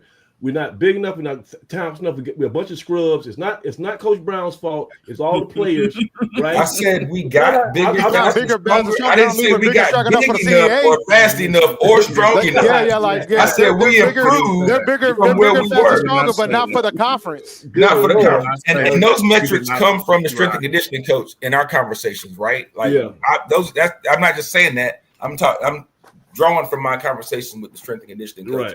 Right. And the amount of muscle that we've put on some kids, that was a conversation that was had. So that's why I'm saying that. Now, with that, we talked about the development of Brickhouse, right? He was a guy that the punter, he put on a lot of muscle. He got in the weight room. That was something that he probably added on top of what he was doing. And I know that, there were some concerns about, is he putting on too much muscle, right? So there's a fine balance. And again, I don't attribute that to the strength coach. The Brickhouse was working outside of what he was doing with the strength coach as well. But you got to take it into account because when you start heavy lifting and doing some things where you're putting on a lot of muscle, you also make yourself exposed to some soft tissue injuries, right? So, I think we don't have a total track on who was hurt and what they hurt. So I think until you take a look at that data, which I know they are. I thought the last count it was everybody was hurt. It felt like it, man. Dave, is that accurate? Was everybody hurt by the end of the season? Because that's what everybody's telling me. Hey, Dave, football is a war of attrition, right? Football is a war of attrition throughout the season. So, and you hear us say it's not who you play, it's when you play them. We might play Winston State second game of the season. I don't know what the game looks like. You play them at the end of the season, right? No, they beat us. If we play them at the end of the year, based on our personnel. they beat us at the end of the year because we had nobody healthy. We play like everybody wants to say we're playing 4-string walk-on centers. We're playing this guy, and like you guys. I love glass half full, but we are 2-21. Do not lose track of the fact we got a lot of work to do. Well, I'll say it. I think it's more of a talent issue than a coaching issue. So until you address the talent issue, which they may go hand in hand, because if you're a coach and you can't recruit or you can't get the guys in here, that makes a difference. But talent has been an issue, right? So we'll see how much talent we can get in the program and ready to go. Let's actually. I don't know. I'm late. So how many players are we anticipating going to hit the portal? That's great. So that's great segue. Let's use this last segment to talk about the portal, and so let's go, Dave. So far, we've got Corian Sharp, who is the starting left tackle, I believe. We have Money Brown, who was the starting place kicker and kickoff specialist. We have, and he can also punt if he has to. We have today we got Karan Prunty, who was our number one cornerback. We also this week one of the first early Coach Brown guys to lead the program, Cade Moladar, who started pretty much every game at middle linebacker. And then, of course, Josh Hardy, the defensive end. He kind of left the program midway through the season. He got into some stuff with the coaches I heard at the practice. He also had some in-game discipline issues with jumping off sides and have some sign light. So that was a story behind Josh Hardy. That's not a surprise. Missing somebody. Chris Allen. And then Chris Allen was a big guy who was only a sophomore who started half the season, 6 games, and was always in the rotation. To me, that might have been the most surprising. Cade Moladar, I was knowing it was going to be tough for him because he was getting so much criticism.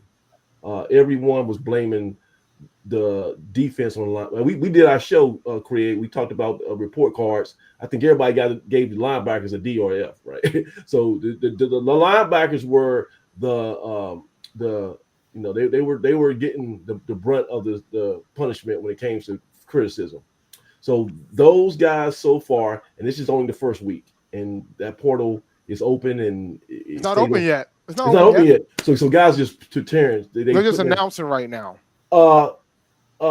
Aggie 94. How many players that contribute either start or in the rotation can you anticipate hitting that portal when it's all said and done? Current players. It's hard to tell. I mean, I don't have an answer for you. 10 or more. 10 and more? More than 20 10? or more is the question you should ask. Jeez. I'm gonna be honest with y'all. Like, you gotta understand something, man. You're gonna have kids that want to play. You're gonna have kids that feel like they're tired of losing. You're gonna have kids who are gonna feel like they just didn't get a fair shot. And you're gonna have kids that's graduating that's gonna decide to go take their grad year somewhere else. Grad year somewhere else, yeah. So yeah, that's what KP's doing. Like KP, I'm assuming he's graduating. KP and Money Brown both taking their grad year. Yeah, they're gonna take their grad year somewhere. Well, KP went to the portal last year. He ended up coming back. Yep. Did he? Oh. Yeah. He tried. He did. It didn't work out. He tried. He tried. It did, yeah. So he ended up coming back. Either he decided to come back or Coach Brown convinced him to come back, but he ended up returning last year. Now here's the question I want to know, Craig. You might have some insight on this. Do we have any NIL resources to lure these guys who might be on the fence to stay? Is NIL an actual thing in play for us this upcoming off season? Yeah, it will be. It will be. Okay. My question is, who's too valuable to lose? God dang, KP. Now, based off their performance. I'm shocked that came out of your mouth. At this point, I can only name one, Doug. I can only name one that it will hurt us, and that would be Josh Isaiah. Thank you, Craig. That one would hurt. Thank you, Craig. That one would hurt. I hate to be honest. You don't think KP would hurt? Like, 'cause I got my thoughts about how the season that KP had this year, and I don't think it was all on KP. I don't think it was all on KP either. But listen, man. Like I think when it comes to KP, I honestly think that they did not put him in the last year versus this year. I don't think they put him in the right opportunity to excel. I think they had him doing other stuff they probably didn't need him doing. I think they put him places that are going to help improve his draft stock when it's time. Yes, over time. But like, and from that's the standpoint, fair to the kid. That's fair to the kid when you get him to come back out of the portal. That you're going to put him in a position where he can blitz and get a sack on a quarterback, right? Yeah. He can make a play on special teams. That he can line up at safety. They can cover a guy one-on-one. You have to make and with that also should have been part of our scheme to help benefit our team. And so we pointed out those plays when KP was able to make that. I think he needed help, right? Because again, we had a lot of injuries on the back end. It's tough to do it by yourself. And he wasn't in a position where guys still weren't targeting him at times, right? Like guys ran their offense and threw at him, and he made plays a lot of the times. Sometimes guys got the best of him. But let me be clear. I think he's super talented, and he's a guy I would like to have on our defense. Do I think we are that much better with him or without him? I can't point to the film and say it, right? just being honest. Is that because of scheme? I think that's my point. I think it's because of where they put him in the scheme. Come on, guys. Because I think the previous year he was shutting out his side of the field. The previous year. We cannot do this. This is revisionist history. We cannot say this guy was. We cannot tout this guy before the season as a difference maker, an all conference type quarterback, and then after the season he leaves. Oh, he was chopped liver. We ain't left yet. I'm not saying that. He's our best cornerback. I'm not saying that. I think he is our most talented at all the skills. Do I think that he moves the needle for us that much? What Dougie, that's hard. That's hardcore. So basically, as a unit, were we that much better with him we went 1-11, guy. What are we talking about? We went 1-11. Right. And so that goes back again to this question. I mean, we're talking about the players that we have or we don't have. Where does the staff come into play for this? Dougie Brown is 1990 mystical and simply shocking. It ain't my fault. Because basically we had one interception. Doug say, Coach, the staff have no role. Basically once is, I guess, everybody in that football program, just when they get on the field, they make up their own plans, their own scheme. They blitz when they want to. The coaches do nothing, obviously. If y'all not gonna give, if they don't get no blame, we did a great job of putting him in different positions to benefit him and his chance of making an NFL. That is not him putting himself in a certain position. That is him being placed in a scheme so we can take advantage of his skill set, right? Okay. All right. Now I think placing him on one side of the field and leaving him stagnant and covering one area doesn't benefit the defense, right? You have to mix it up from week to week. There were times when we saw him make successful plays based off of where he was positioned on the field. But I'm also of the belief that if you ain't got 10 other guys that out there to put some pressure on the quarterback, to get a tip pass, right, then it limits how productive he can be. And so until we are at that level where we're good as a unit, man, we saw everybody play out there at corner at one point in time. But my point, Dougie, is if things happen the way you and Troy and Craig and everybody wanted, but we get all this talent in the early signing period, wouldn't you want to have all that new talent and a KP? I would love to have all that new talent and a KP. I just don't think without the talent I think that minimizes how good KP can be for you. Because I saw them target KP, and KP gave us some touchdowns this year. So you have to acknowledge that's a big loss because potentially we could keep KP and then have all these. I think our biggest loss is Corian Sharp because he's been the most consistent when he's been on the field here at A&T. I think Money Brown is one we'll miss, and we miss him being a wonderful Aggie and making wonderful kicks and just everything he brought to the program, including his family. I also think he's the easiest to replace out of all those guys because we've seen us have success with other kickers. The Daffinator kicked last year, and we didn't miss much of a beat. When Ruiz was here before Brown, we were excited about what Ruiz was doing before he went on and kicked at the D1 level. So I will miss the most. I'll miss Brown, and I'll miss Corian Sharp in terms of what they bring to the field. But again, I think that we can find a kicker, right? He may not have the cachet as Money Brown, and we'll miss Money Brown as much as anybody, but I think Corian Sharp, when we talked about how he dominated the Duke defensive line, those games, Duke, it was Corian Sharp. And I called him out early on when we had talent on the offensive line across the board. And I said, man, we're good.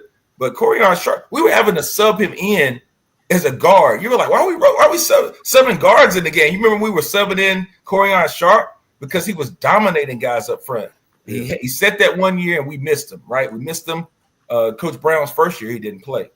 And so he got back on the field this year, and he has been super consistent during his whole time at A&T. So I think he's a guy we'll miss just because it's tough finding quality offensive linemen. And you may see he'd be one of the guys that move up and get a chance to play at a higher level. And I still think he has a chance to play on Sundays. I think KP still has a small. I think he does. I think he's going to the league. Like there's no question about that. I think he's going to make the league. So real quick, Jermaine A. Nah, he'll make the league. Jermaine A. asked, have any of you guys on the panel ever played football? I think he was taking a shot at you, Dougie, because he said that you don't know the hell you talking about, Dougie. He's talking to me, probably. He's talking to me. All right. Hey, and Troy, you ain't played no intramural flag football in the Holland Bowl. They don't count. I played tackle without pads and helmet. I played all stuff. Hey man, listen. So I'm not. You said that we were talking about the early signing period, man. I'm not calling this whole signing thing until they report to camp and I see who we have. That's a good point too. Because a lot of folks and a lot of things can happen in between. Oh yeah, Craig. I think Coach Jay-Z was saying last year too that if you sign or you pick up somebody in the transfer portal, they are still not locked in until they actually start classes in the fall. Enroll. So you might have until they're enrolled. So you might have a big old rollout on social media. We got this guy in. But with that NIL money, somebody come at the last minute and be like, "Yeah, I see. Let me see what A&T got on their roster." That's shout out to importance. That's the importance of the early signing period, because with the early signing period, they're locked in, which is what, December the 9th, I think it is, or something like that. Okay. You're going to have those guys enrolled immediately into the spring semester, and same thing with those high schools. Hey, Craig, I got to players who are really good academically.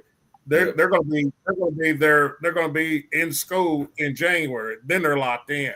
So that's why the early period is so much more important now than it is the February date. But Miles, I got a question. Who did you say our best cornerback was coming out of camp? Who had the best camp this year? Oh, KP. No, back up. Harris. What Coach said. Nah. I'm telling you, KP. He was Allen. He was like Revis Allen. They didn't target KP. Who did Coach Brown recently said had the best camp this past Aaron Harris, season? right? It was Harris, wasn't it? Deuce Davis. He said Deuce had the best camp. Deuce Davis did not start against Wake Forest. So I said who had the best camp. No, I'm saying the proof was in the pudding. If he had the best camp, he would have been starting against Wake Forest. He did not start against Wake Forest. Aaron Harris and Prunty got the majority of the snaps at the quarterback. Aaron Harris is a 6-year veteran, and yes, he is. Aaron Harris had a good camp. Exactly. KP has been solid. Listen, there is nobody.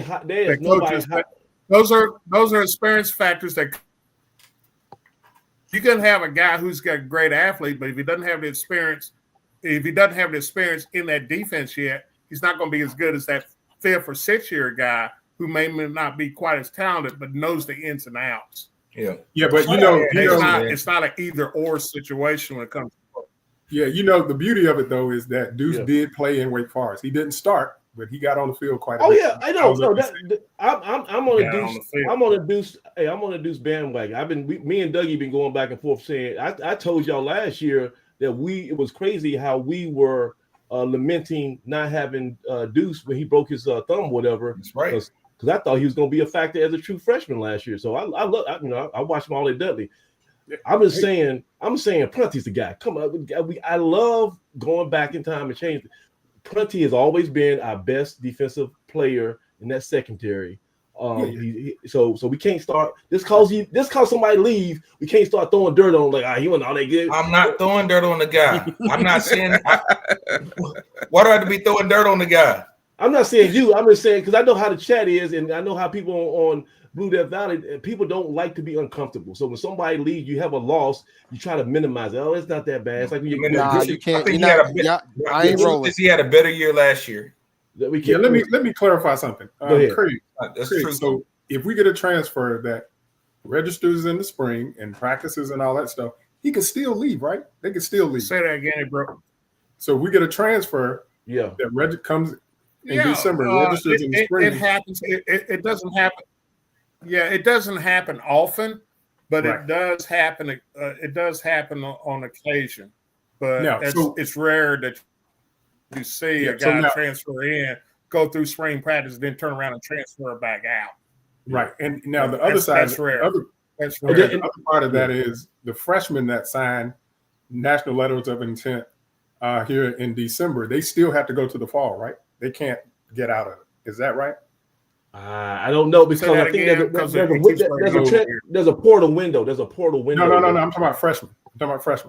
That signed their letters of intent in December. They still have to go to the fall. They can't get out of it. Yeah, they're locked in. They're locked in for a year. For a year. Okay. Oh, okay. That's for a year. They're locked in. The only way they can get out of it, the school has to release them. Okay, they have to try, but the school got to let them go. Hey guys, also keep in mind. Gotta let them go. Keep in mind too, this new year to 2025, FBS has roster limits now, so they can't just stockpile 200 players. They got 100, I think 105 players. So they're gonna have to make some tough decisions on some of their back end guys who might have been preferred walk-ons. That's going to float down. There are a lot of players dropping down. Division II, Division FCS does not have those roster limits. So we in theory, we could get some of the guys who were like just missed the cut at the FBS level. Now the crazy thing about it is we'll have roster limits eventually as well. But not next year. Not next year, but it's coming. Yeah, it was so and the only thing I hate about it is literally if you are FBS program and you got NIL money just left over, you can just go through a roster online. Like I want two of those. I want A&T's linebacker. I want Clemson's wide receiver. Like you can just go and poach without. They do that in basketball now. Like we had Cam Woods last year that went to go to North Carolina State to literally sit on the bench. He got paid, but he literally sat on the bench. He was one of our leading scorers last year, and he ended up sitting on the bench. He's at Robert Morris now. Yeah, and I just want to caution folks that when we do these sign-in periods and we get excited, still like I think Troy was alluding to, it's still not official until that first game of the season. We got to somehow registration. We got to somehow make sure that when we go against Tennessee State, that we got all these guys that we signed over the off season are they still here, and that's going to be a challenge. Craig said we have some NIL stuff moving around. I haven't heard a lot externally about just call like people asking. And you're not for more. going to. So that's all. That's been held by somebody else. They ain't my problem. The NIL stuff is already been taken care of. It's being handled. I'll put it that way. I'm not going to go into the details on it on here, but it's being handled. Okay. Do you have an idea of how much you're playing with? What our coffers look like as far as that? He ain't gonna tell you here in front of everybody. We'll be more than. I'm not gonna do that. I'll say this from what I heard. We'll be competitive. I'll put it like that. Competitive. We've utilized it in other sports from what I understand. So I know we're doing for basketball, but so we'll be. Let me ask you quick, Craig. We'll be competitive as far as FCS, or we can be competitive as far as anybody. We'll be competitive with other teams in the CAA without any issues. CAA. That's good. Okay. And I guess Coach Brown and Earl Hilton to some degree would be the people that administer how we use that NIL. They'll be in charge of figuring out who gets money, who's that. Okay. Hey, Craig, if you say it's taken care of, then that's a positive. That's a positive. All right. So guys, let's I guess we can start wrapping this show up. We're in good shape in NIL. Listen, I'll take your word for it. we need some positive stuff. So I don't even want to be money talks. Yeah. So right now, let's just recap. We were 1-10 last year. Based on listening to Mr. Brown, we're probably going to be 10-1 because everything is just. We're 1-11 last year. 11-0, baby. We're 1-11. We were 1-11 this year. We were 1-10 the previous year. Right. And Mr. Brown has an outside. If he doesn't turn this around, man, he might be breaking some League 5 records. Like he got to figure this out. But I'll say this though. It seems, I don't know if this is a true, because we got some weird people in this forum. I don't know if this is a true reflection on the fan base. Because when I go to Facebook and those folks out there ain't giving him 5 more seconds, let alone 5 games of next year. So I just feel like we still need some type of positive, like say signing day. If we can get some big names in signing day, that might give people back on to push off the angry mob. But I think it's going to be it's going to be tough for Coach Brown until he gets that first signature win. But hey, I need him to do better, man, because he gonna mess around and get me beat up. No, how about you relax, Troy? Relax, just relax. All right, hey, Dave. Dave. Relax. Yeah. So Dave, August 30th, first game of the year. Tennessee State. I'll be in Nashville. Tennessee State in Nashville, and this is, of course, like Doug said, John Merritt Classic. We get nothing but 4 stars and all these transfers, so we're gonna be good. Stop. We're playing the Big South OVC. Yeah, and they got a chance to upset Montana this week. They sure do. They won't have that quarterback though. But when we play them in Tennessee State, they won't be the Big South champions. It'll be a new team. All right, so let's wait and see who's coaching that team when that game comes, and let's see who's in there on their roster. It's a long way off, man. A lot's gonna happen between now and then. So I've heard this before. The next week. So we start. So Coach Brown starts the season against Tennessee State. The next week, September 6th, he has to go to Disney World and play against UCF. So that's probably a game that most people. It's the money game, man. It's the money game. Cut the check game. No, the last time we went to UCF Stadium. That was when Tariq Cohen and 2015, baby. Quayshawn Quick and everybody went crazy on those guys. We just blew out Alabama A&M. Yeah. Okay. Then the following week we come back home for our first game of the year, September 13th against Furman. Furman was number 2 in the country 2 years ago, and they kind of fell down this year. But they're rebuilding still. They're still rebuilding. And then after that is the big one. We play Central here at home September 20th. That's the first 4 games of the year. And if we go I guess 1-3, 2-2, 0-4, 4-0. I guess we'll know a lot about our program and the coach. If Brown. We go 0-4, there's no. I'm gonna be honest with y'all. Don't say it because Troy said he don't give a good darn what happens. He give him another year. So you're nuts. You can't know. They don't believe that. I didn't say. All I know is that we cannot come out of this season 0-4. Start the season next year 0-4. Cannot happen. Can't. There's no way. There's no way you can keep him the whole year if you start 0-4. I disagree. No way. Here's why. It's because those 4 games really don't count. No, dog. I'm not rolling. I'm not rolling. No, Troy. I'm not rolling. No, I'm not rolling. Since you don't count. Since you don't count. No. Let me be clear. Listen, man. We don't have Connell Maynard here. I don't want to hear we only get paid to win CAA games. So I'm not interested in that right now. We got to win some of these games before the season, before we get into conference play. I'm not rolling. Guess what? So in what was that? 2022, we went 0-4. People were calling for Sam Washington. 0-3. 0-3. We went 0-3 Oh, I'm good with that. Plus, and the thing is, people were more feared. No, let's keep it about. People were furious about the Central loss. Okay, people were furious about that loss. We were playing Duke and North Dakota State, right? So it wasn't that big of a shock that we didn't beat those guys. But you got 3 winnable games out of the 4 starting off in this season. You should be able to win some of these games. You don't beat Florida. You don't beat UCF. Understandable. Got it. FBS program. Understand that. But you can't be out here. Look. Before that Eli game, we were losing games at home at an average of 37 points per game.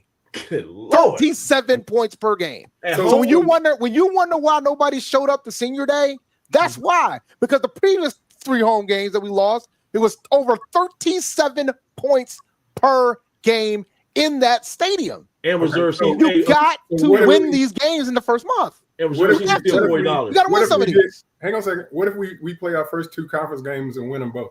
What starts happening? He shouldn't be there if we start 0-4 and still win the first 2 conference games. He shouldn't be there. He should be going at 0-4? Oh, yeah. If we start 0-4, he got to go. What if he loses by 1 point each? I mean, yeah. No, he got to go, there. man. Okay, I guess I'm just not there. Because I know you're not there. And I don't. And the thing is, you don't have to be there. And it's okay. You don't have to be there. I'm there. I have arrived. I'm there. I'm there. Yeah. You can't start 0-4, man. Hey, last fact, I said he needs 2 more years. I'm sure you're not there, right? Hell no. No. We're no.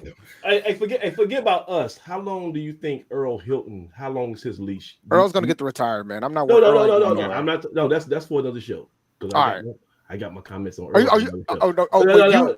No. How much of a leash do you think Earl Hilton, in theory, if he still has that decision-making power, is willing to give Coach Brown? Is there a mid-season move that you guys could anticipate? If you lose to Central at home by over 30 points, I think he's done so. It's over. It depends on how it happens. If it's I mean, like you got to win some of these games, and you got to win some of these games in out of conference play, man. Because this matters too. Because you just said they don't count, right? Yes, they do. It does matter. You're going up against the Big South OVC co-champion. That helps when it comes to make the FCS playoffs. You're going up against a team that was second place in the MEAC, top 25 in FCS. That helps when it comes to strength of schedule to make the playoffs. You need to win those type of games. Furman is Furman. You need to beat them because they're in rebuilding time. Yeah, but you should be able to win those games. To Samaj's question, though, what I'm saying is it still depends on how it happens. Bro, if we start 0-4, I think Earl's going to do it, man. Hang on. I really do. It depends. If we get blown out like we were doing this year, that cuts his leash shorter. But if they're close games and we see that they're good teams, then it gives more time. So it just depends on how they happen. He's got to win these games. This can't be close games. He's got to win some of these, man. Hey, the man only has 1 Division I win in 2 years. That's what I'm saying, guys. I almost feel like I'm just like I can't. I think the number is 17 straight Division I losses so far. That's the streak right now. This cannot. He'll be at 21. He'll be at 21 straight Division I losses. Dave, thank you for bringing a little bit, because I thought I'm about to go crazy because Doug is about to make me join a cult. I'm about to drink all the Kool-Aid. Guys, if you trust the leadership, as Off Script likes to say, we got the best AD in college, in FCS, Black college, and that comes from the biggest critic that we have on the board. He's on the board right now, being a critic, but he will stand pat and say that he believes that in Earl Hilton. And again, you look across all our other sports, we're competitive. So give us some time. Craig's already telling you we got the money. We're going to make it happen with the NIL. We're going to find out if it's coaching or not once we get these players in here. I can tell you that. We're going to find out. You know what? You know how many games it takes to find out? 4 games. It takes four games. Dave, if you fire a mid-season, Dave, which coach on your staff is going to step up and serve as your interim? And then where does that put you at the end of the season during the recruiting cycle?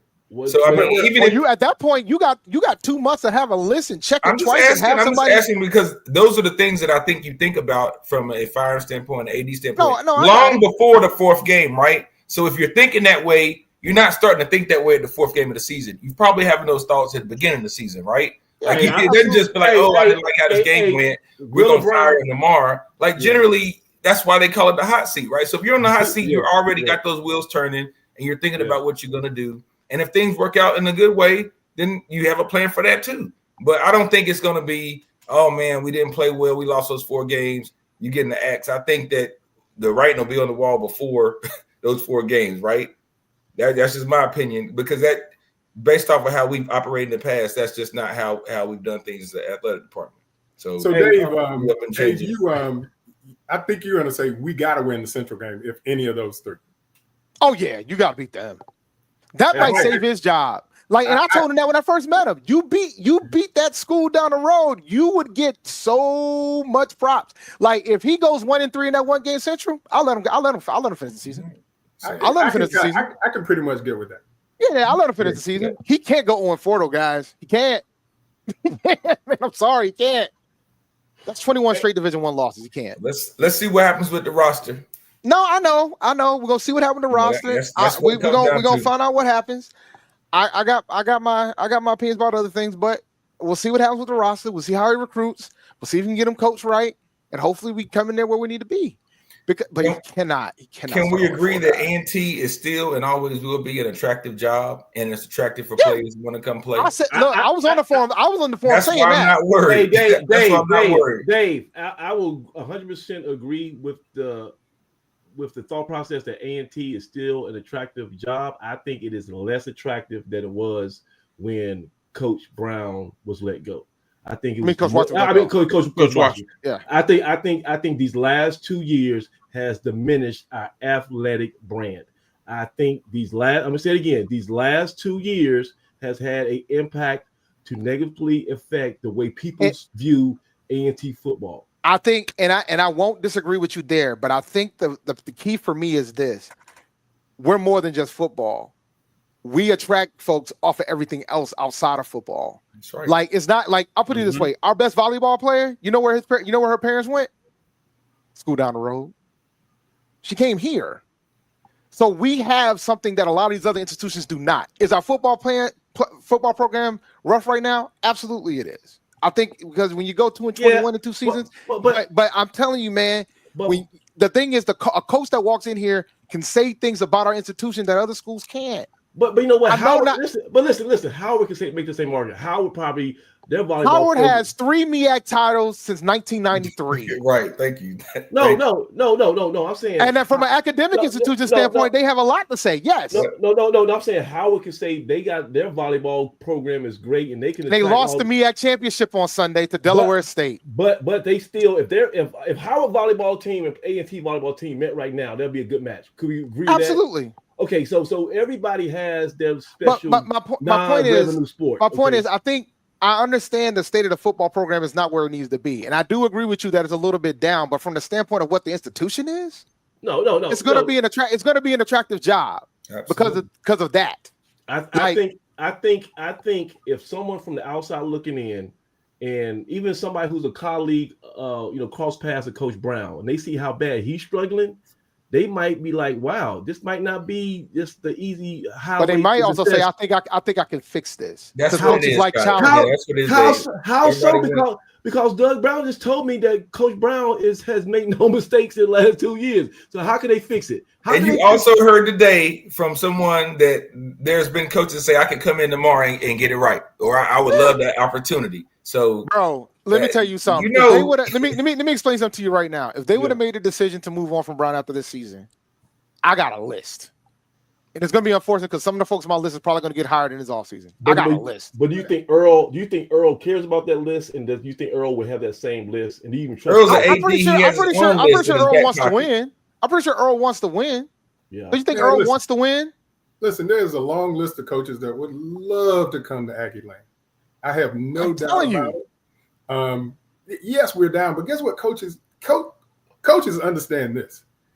Programs are up and programs are down. It's hard to stay up, and it's frankly hard to stay down. So if you're a real coach, you can come in and say, "Hey, I could turn this thing around." So I'm not pressed by that.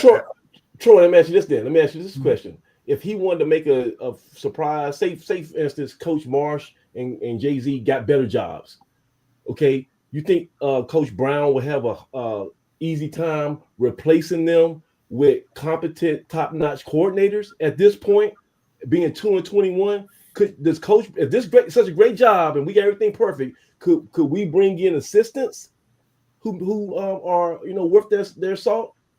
Yeah, especially if they thought they had a chance to come in and be an interim coach if there was a change at the top. That's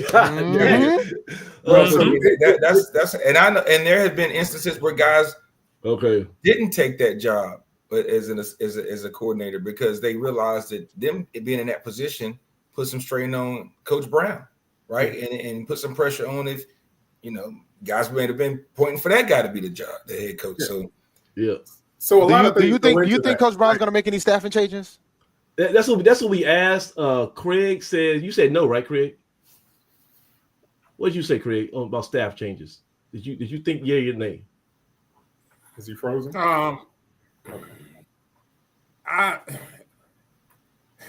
is Brown gonna make the changes himself? I doubt it.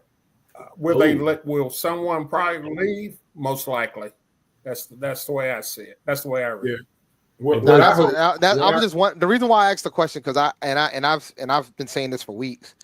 I feel like he's got to get somebody on that staff with head coaching experience. Yes. So, yeah. So he's got to get somebody on that staff with head coaching experience. I hope the OC and the DC stay, and it's more about continuity than anything. OC, sure, I'm cool. DC, or I think it's time. Hey, Troy, could be the players though. Troy, when you get some free time this weekend, I got some a light reading for you. Go to the CAA stats and put in conference leaders and just do a Where's Waldo. Try to figure out where you see A&T at, and I'm gonna give you a hint. It ain't at the top. I know that, but again, the OC. I'm gonna give the OC grace.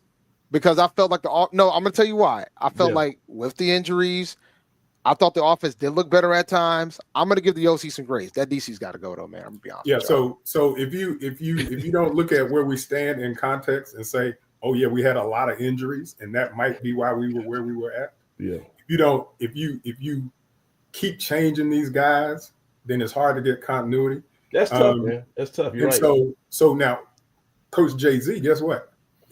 If you really look at it, he's Coach Brown's boy in terms of they coach together. And that right there will be his downfall. That right there is either gonna.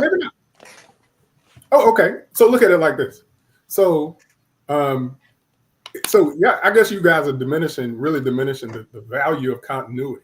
It doesn't mean that Coach Jay-Z is a bad. Hang on a second, Dave. Okay. It doesn't mean that. Wait. No, I'm gonna have fun with this because. Injuries, man, we lost both our safeties. We lost linebackers. We lost defensive linemen. And so injuries and not being big enough and strong enough play a role in these things. It doesn't necessarily mean he's a bad coach. It could be because he just didn't have the assets in order to be able to run this thing the way it needs to run. Because guess what? We got some big boys coming. They get ready to be big. All I know is this. Okay. The first year under Jay-Z, the defense wasn't as bad. We regressed tremendously defensively. And I understand it was the injuries. So my biggest concern right now is you are besides I get it. But here's my thing. It's the time. If we're gonna blame the talent and not the coaching, okay. But look, man.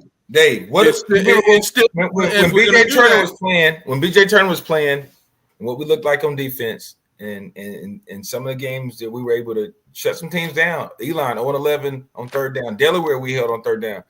When BJ Turner went out, we were a different defense, right? Yes.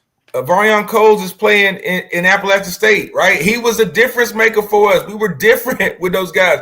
Now, just look at that's just the linebacker unit. Compare that linebacker unit to what we saw this year. Different. Very different.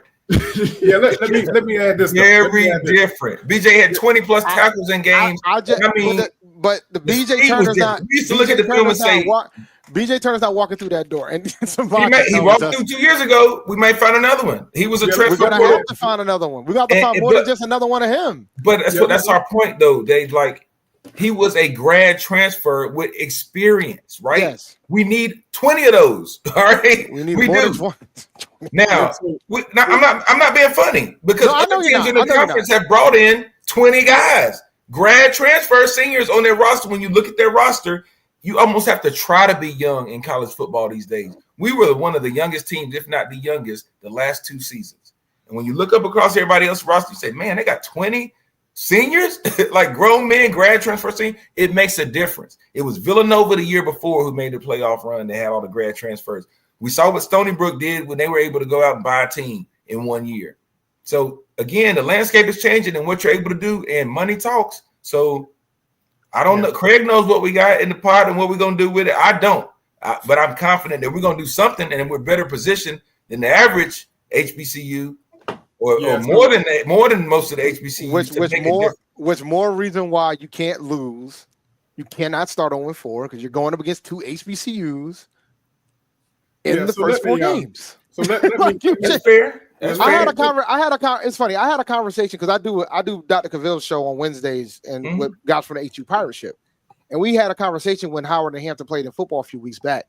And the comment that he made was very valid. He said, we should never lose to Howard again. And the reason why we should never lose to Howard again is because we're supposedly in a bigger conference. We're in a stronger conference. We should be able to recruit a different set of kids than what Howard can recruit. So we should never lose to Howard again. And they haven't lost to Howard in over 8 years. Yeah. Matter of fact, they've only beat Howard's only beat Hampton 4 times over the last 25 years. Yeah, let me add here that I'm not saying that Jay-Z is the answer or in either one of the coordinators. I'm saying the jury's still out, but I really think continuity plays a big role in this thing. I know continuity is why he's going to keep his job too. When we don't have players that we need to have to be able to run these defenses. You think there's going to be a point where Coach Brown will come in and start doing it himself if the defense doesn't get better? I think that should be an option, especially if there's personnel changes and he needs to demote or move somebody else around and slide in and maybe offer up to a position. I don't know that he needs to be the D coordinator per se, because I think there's no way you can do that and still give the entire team the attention that it needs. I won't say there's no way. It makes it extremely difficult. Yeah, but I think he can lean on him in one room heavier than he leans in another room if needed. And that being his area expertise, I think that if he has the wherewithal to say, hey, I've got to, step in and do some things, and he should be able to. I don't know if that's the best formula for us to win, but it may be. It may have to be an option. I thought that we would do something with the defensive line when that change happened, that we would have to make an adjustment, but it's tough. I just think that 2-21 is going to dictate some changes. I don't know what they're going to be with the staff, but I in my heart of hearts believes that 2-21 is going to dictate. Something's got to happen. Now, whether or not someone loses a job or is reassigned, I don't know. But I just don't think you can stand pat at 2-21. I just don't see it. If he's staying pat with that same coaching staff, then you better get the talent and make it work. And you better win. And you better win 2 of the first 4 games going into the season. Yep. So I will tell you what I know. So I don't know if you guys know, but man, I watch our sideline and our players. I get in early to see who's warming up and all that kind of stuff as much as I can. But this year I did see Coach Brown in those huddles on the sideline a lot more and raising hell a lot more this year than he did last year. Now, I don't know what's going on in the back. I know last year he was involved with the offense last year, from what I understand, because of how bad the offense was. Well, I'm just talking about sideline. I'm not talking about. I'm talking about how he approached the sideline and when they came on the sideline. And I think, guys, he's confident in his abilities, right? But I think he does listen to the outside noise. I think he gets some responses sent to him, and I think at first people were like, he seems so kind of stoic on the sideline. I think the last half of the season he was demonstratively more. Had more theatrics, and maybe that was just for the cameras. I don't know, but I think kind of like Coach Rob in women's basketball, he's always kind of was stoic during games, and he started being a little bit more getting up and pointing and getting things good. I think Coach Brown is aware of a lot of the criticism. Can he? At this point, can an old dog? Can cheat and change spots, learn tricks, all that, whatever the analogy is. I don't know. Like, look, I want Coach Brown to be more successful than anybody. I like him. I shook his hand. I talked to him, in non-public settings. But and Craig, you're a historian. Have you ever remember a coach starting 2-21 and turning it around? Is there a precedent for somebody going 2-21? And then end up saving their job? Is that can we point to somebody and say all we gotta do is like this guy did? Is he gonna pull up Bryce Young at the coaching position? Anybody, Craig? Before you answer, let me just saying, man. The context of, and they went to a conference that had much more budget, facilities. Right. So I'm saying, so that you make my point, Troy. He has less resources. He has more pressure. He has, like according to Doug, he has 0 talent, right? Mm-hmm. He's got the worst scrubs in All America, and he's 2-21. So, Craig, is there a pathway for him to turn this around? Can you think of one? Is there a pathway for him to turn it around? Or yeah, there is a pathway for him to turn around. Okay. He's going to have to flip. What he has to do, he has to flip his roster, and that is really going to be the key. It's going to be the key element for him going into 25. He's got to flip his roster. He's going to have to replace some people with people who are better football players, guys who are just, like Doug said, older. Like a lot of people refer to, they got to have some dog in them. Because frankly, yes. When you get 17, 18-year-olds out there, those kids are soft. Ain't saying that they want to be soft, but they are soft compared to what they're facing in this league. And people can talk about, well, there's other leagues, difference in leagues, difference in this, that, and other thing. The CAA is one of those premier leagues in the FCS. There's three huge leagues that are head and shoulders better than everybody else. Missouri Valley, Big Sky, CAA. If you're in one of those three leagues, you got to be loaded for bear. If you're going to compete in one of those three leagues, you don't have any off games. You don't have any soft teams. He's got to flip that roster. What that will look like, I don't know. I can't tell because I have my thoughts and impressions, but unless you're dealing with those players on a day-to-day basis, I can't say for sure who needs to stay and who needs to go. Right. But I know that there are players on that team that are putting out like Division I players, but there's a great many that are not. Let me talk about Stony Brook real fast, because everybody keeps bringing up Stony Brook. But let me explain something to y'all. Did we get a $500 million donation to A&T? That's money. That is big money. I just want to let y'all know. I understand the turnaround happened, and I'm not trying to diminish the turnaround, but they got a $500 million donation. Now, we don't know how they spent it. Yes. Exactly. It didn't go. They got a $500 million donation. Now, if one of you Aggies got $500 million, it didn't all go to athletics. It didn't all go, but I'm pretty sure enough went. Do what they needed to do. But that's the thing. Sure I'm sure a couple million next year. Went that way. It would have been ridiculous not to spend some of that money on it. Yeah, I'm pretty sure if we get $500 million, I'm pretty sure we'll slide 10, 20, 30 million towards athletics. I'll give them 10%. Yeah, give them $50 million out of 500. Yeah. Hey, Troy, throw it in there and fix the football team. That'll do it. The new casino opens in Danville next week, or 2 weeks from now. They got the new Harris Casino, and so listen, take that check, put it all on black. We can have a couple 100,000 at least real quick if everything goes well. So and you can up your chances by putting it on all the blacks. So now we need to get out of here because Roy's out here being reckless on the way out the door. Yeah. So guys, let's do this, man. Let's put a bow on this. We're gonna have one more show for the season next week. That's gonna be. I agree, off script. That's gonna be our year end. We do our award show, poster of the year. Doug will compile his annual All Doug's Dudes team.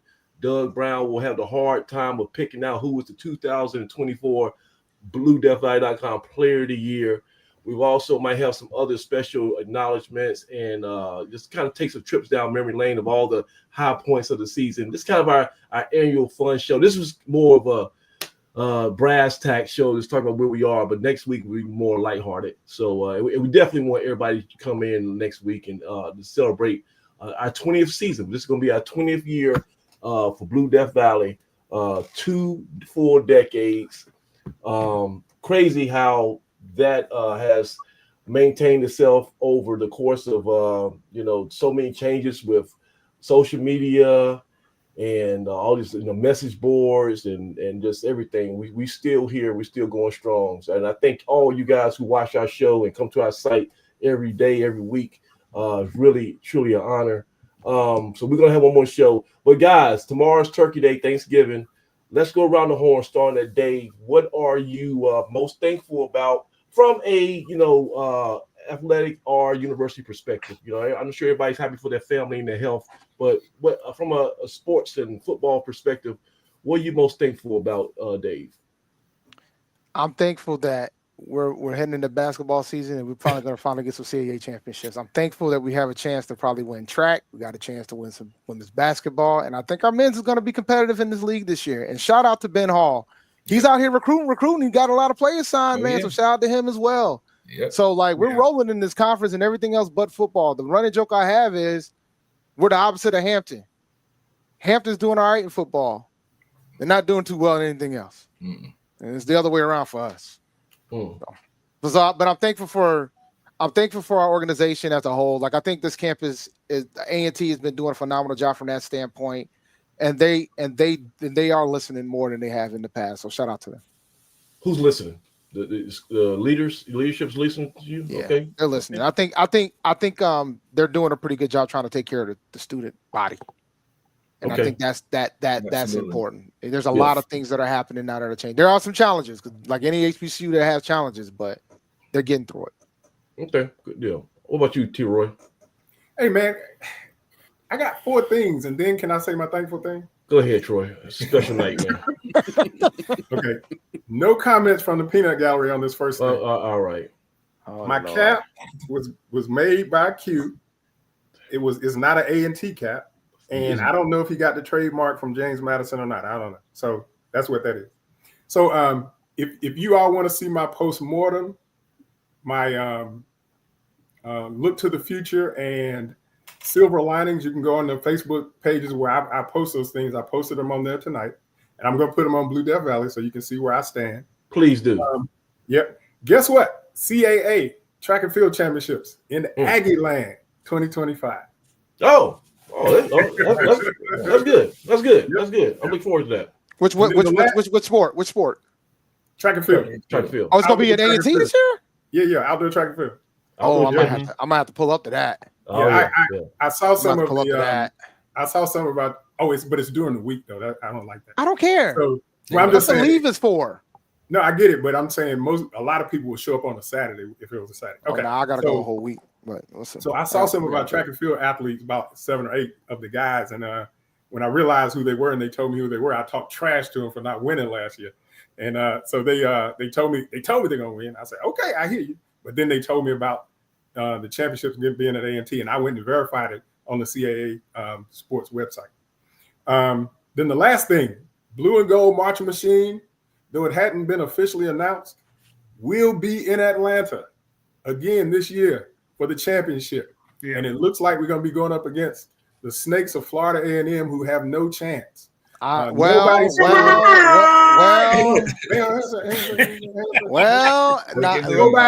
scored a better score than any one of our 3 scores so far this year. Hey. We got to fall off the face of the earth. I think FAMU. I'm gonna keep it a buck with y'all. I think out of all the schools, when it comes to the field show, that I'm concerned about is between FAMU and Norfolk. So I'm not shocked that Jackson didn't get there. They too right. So it's gonna be a good match, and I'm looking for. I already got my tickets. I'm looking forward to being down there to go to it. So okay. So and here's my thankful. I'm thankful that the football season is over with and we can look to the future. Hey, hold on a second. I thought we were what the Blue and Gold March Machine in California, and we had called out Alabama A&M as that happens. That happens in February. That's in February. That's the band season now, because you got that. Matter of fact, they'll be in Atlanta this weekend playing at the halftime game of the Chargers in Atlanta game. Yep. Hey, by the way, it's a funny story. I'm gonna go to U94. I found out the Blue and Gold March Machine Twitter account blocked me. I'm like, yes. I was just randomly. Are you surprised? Hey, Samaj, are you shocked? Samaj, I don't remember what I did. I know exactly what you did. You want to take a trip down memory lane? Pick one. This time last year. No, recently. No, years ago. I think they just finally decided. They probably had a vote. They probably did a whole vote. They had a Congress meeting and said, you know what? We need to block some folks. BDV. They had a delayed reaction. They said enough's enough, man. He earned that. They said enough. They said enough's enough, man. I don't remember. Like I said, I thought, was it the last time I even talked about them? I was talking about how. No, you did make a comment about why you made a comment about why aren't they going to this game, and I replied to you saying because they out here getting this money and recruiting at this other event. Like I keep trying to explain to you, man, they're an independent entity. Listen. They are an independent entity. They got their own dates. They are. They do their own thing. You don't have to agree with why they're doing their own thing because they get paid with them student activity fees. They increase them so the students can have them. They have their own budget and they set their own schedule. They go to all the home games. I think we get $100,000 for the championship. Get $100,000 from Atlanta. Yep. For making the band of the year. My camera's going in and out, but check this out. Damn it. That's the band doing that. Can y'all hear me? Yeah, we can hear you. Oh, hey, so listen, whoever running the Twitter account for BGM, y'all got 24 hours to give me full access. You know what? That's really gonna help your chances of getting into unblocking. I don't think they're sweating that at all. You know what the funny thing is? Twitter allows you to see the blocked tweets. So if you want to see their tweets, you can look at them anytime you want. No, that's what I'm saying. You just can't respond to anything. Listen, I can see the tweets, and I was about to do like a retweet. I was just trying to promote them. They said we're doing something good. I said, okay, let me share this on my thing. They said you're not allowed to retweet or comment on it. I'm like, what the hell am I not? And it was like, oh, and then I looked up and they said you are blocked. I said, the hell they did not. I think we're gonna do that on Blue Death Valley too. All right. Go ahead, 94, because we gotta get out here because my camera's acting crazy. I need to put a battery in this bad boy or something. What you got? I'm just thankful to be a part of the best fan base in all of HBCU sports. Come hell or high water. I mean, I know we are feeling some kind of way about our football program, but I mean, we've got the best, fans in the country. Make no mistake about it. Yep. And to be 2-21 over 2 years, and I'm like, Troy, I'm still talking junk. I mean, because I know that, we're in a low point, but we're going to come back up. I don't know when, but we coming. Same here. and when we get there, it's going to have some staying power. But we got the best fan base in the nation. And, this show exemplifies that. Oh yeah. Hey, look here, man. And two, we got some more guests. It's like funny. After having Bird on there 2 weeks ago, then having Bill Hayes next week, man. I've gotten some people reached out to us, some heavy hitters who are interested in coming in. So we'll talk about that and try to set up that for next season when we go back on to our weekly shows. But it's the sky's really the limit. We getting bigger and better, and we got a lot of good ideas. I'm messing up again. But Dougie, take us out of here. What are you most thankful for on this Thanksgiving Eve?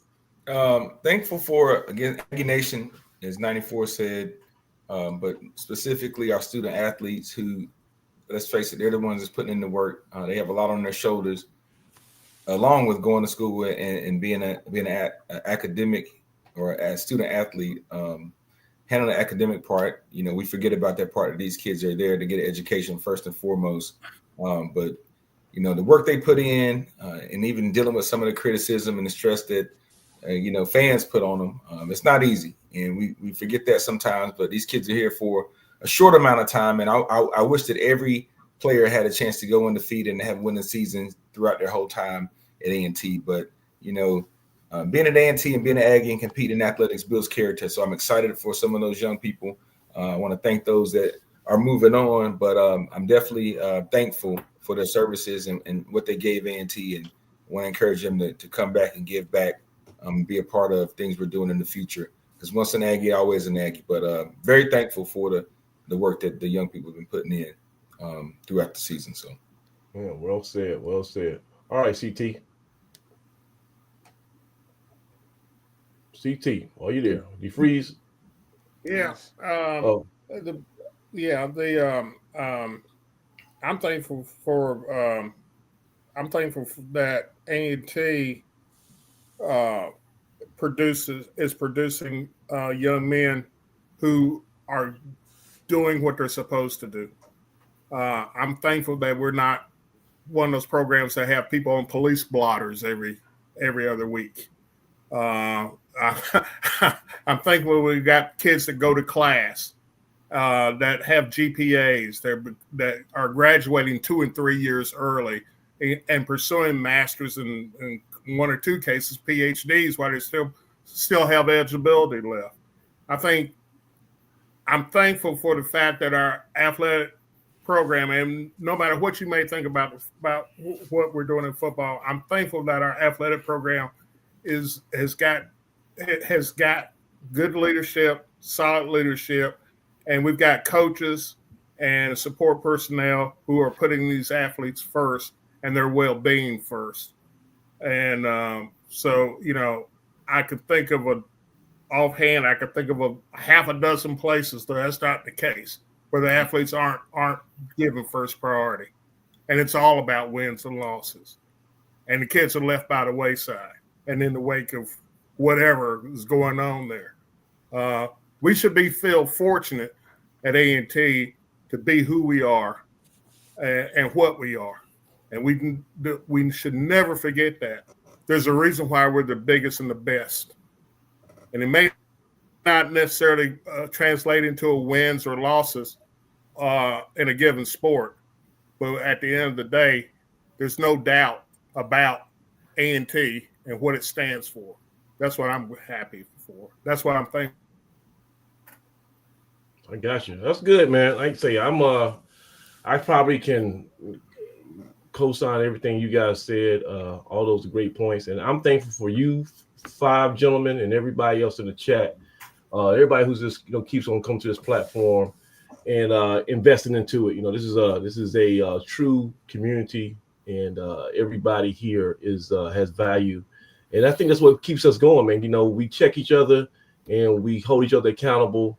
And we also, influence each other to do more. So I think as a fan base, last home game, we only had 3,000 people in that household. We got to find a way to kind of get each other on point. Say, look here, I know we kind of down out about football, but let's maintain some enthusiasm and keeping basketball season and in these other sports. And then, like you say, Doug Brown, me and Doug Brown was joking a lot tonight. But sometimes you just need to have a little bit of faith, especially in times of adversity where the outlook might not seem so promising on paper, because there's a lot of times as Aggies, we faced adversity and it didn't look like we had a great shot at a favorable outcome, and we made it happen. So, and like I said, if I don't have to be right, I just want to be successful. So whatever it takes for us to get over this hump,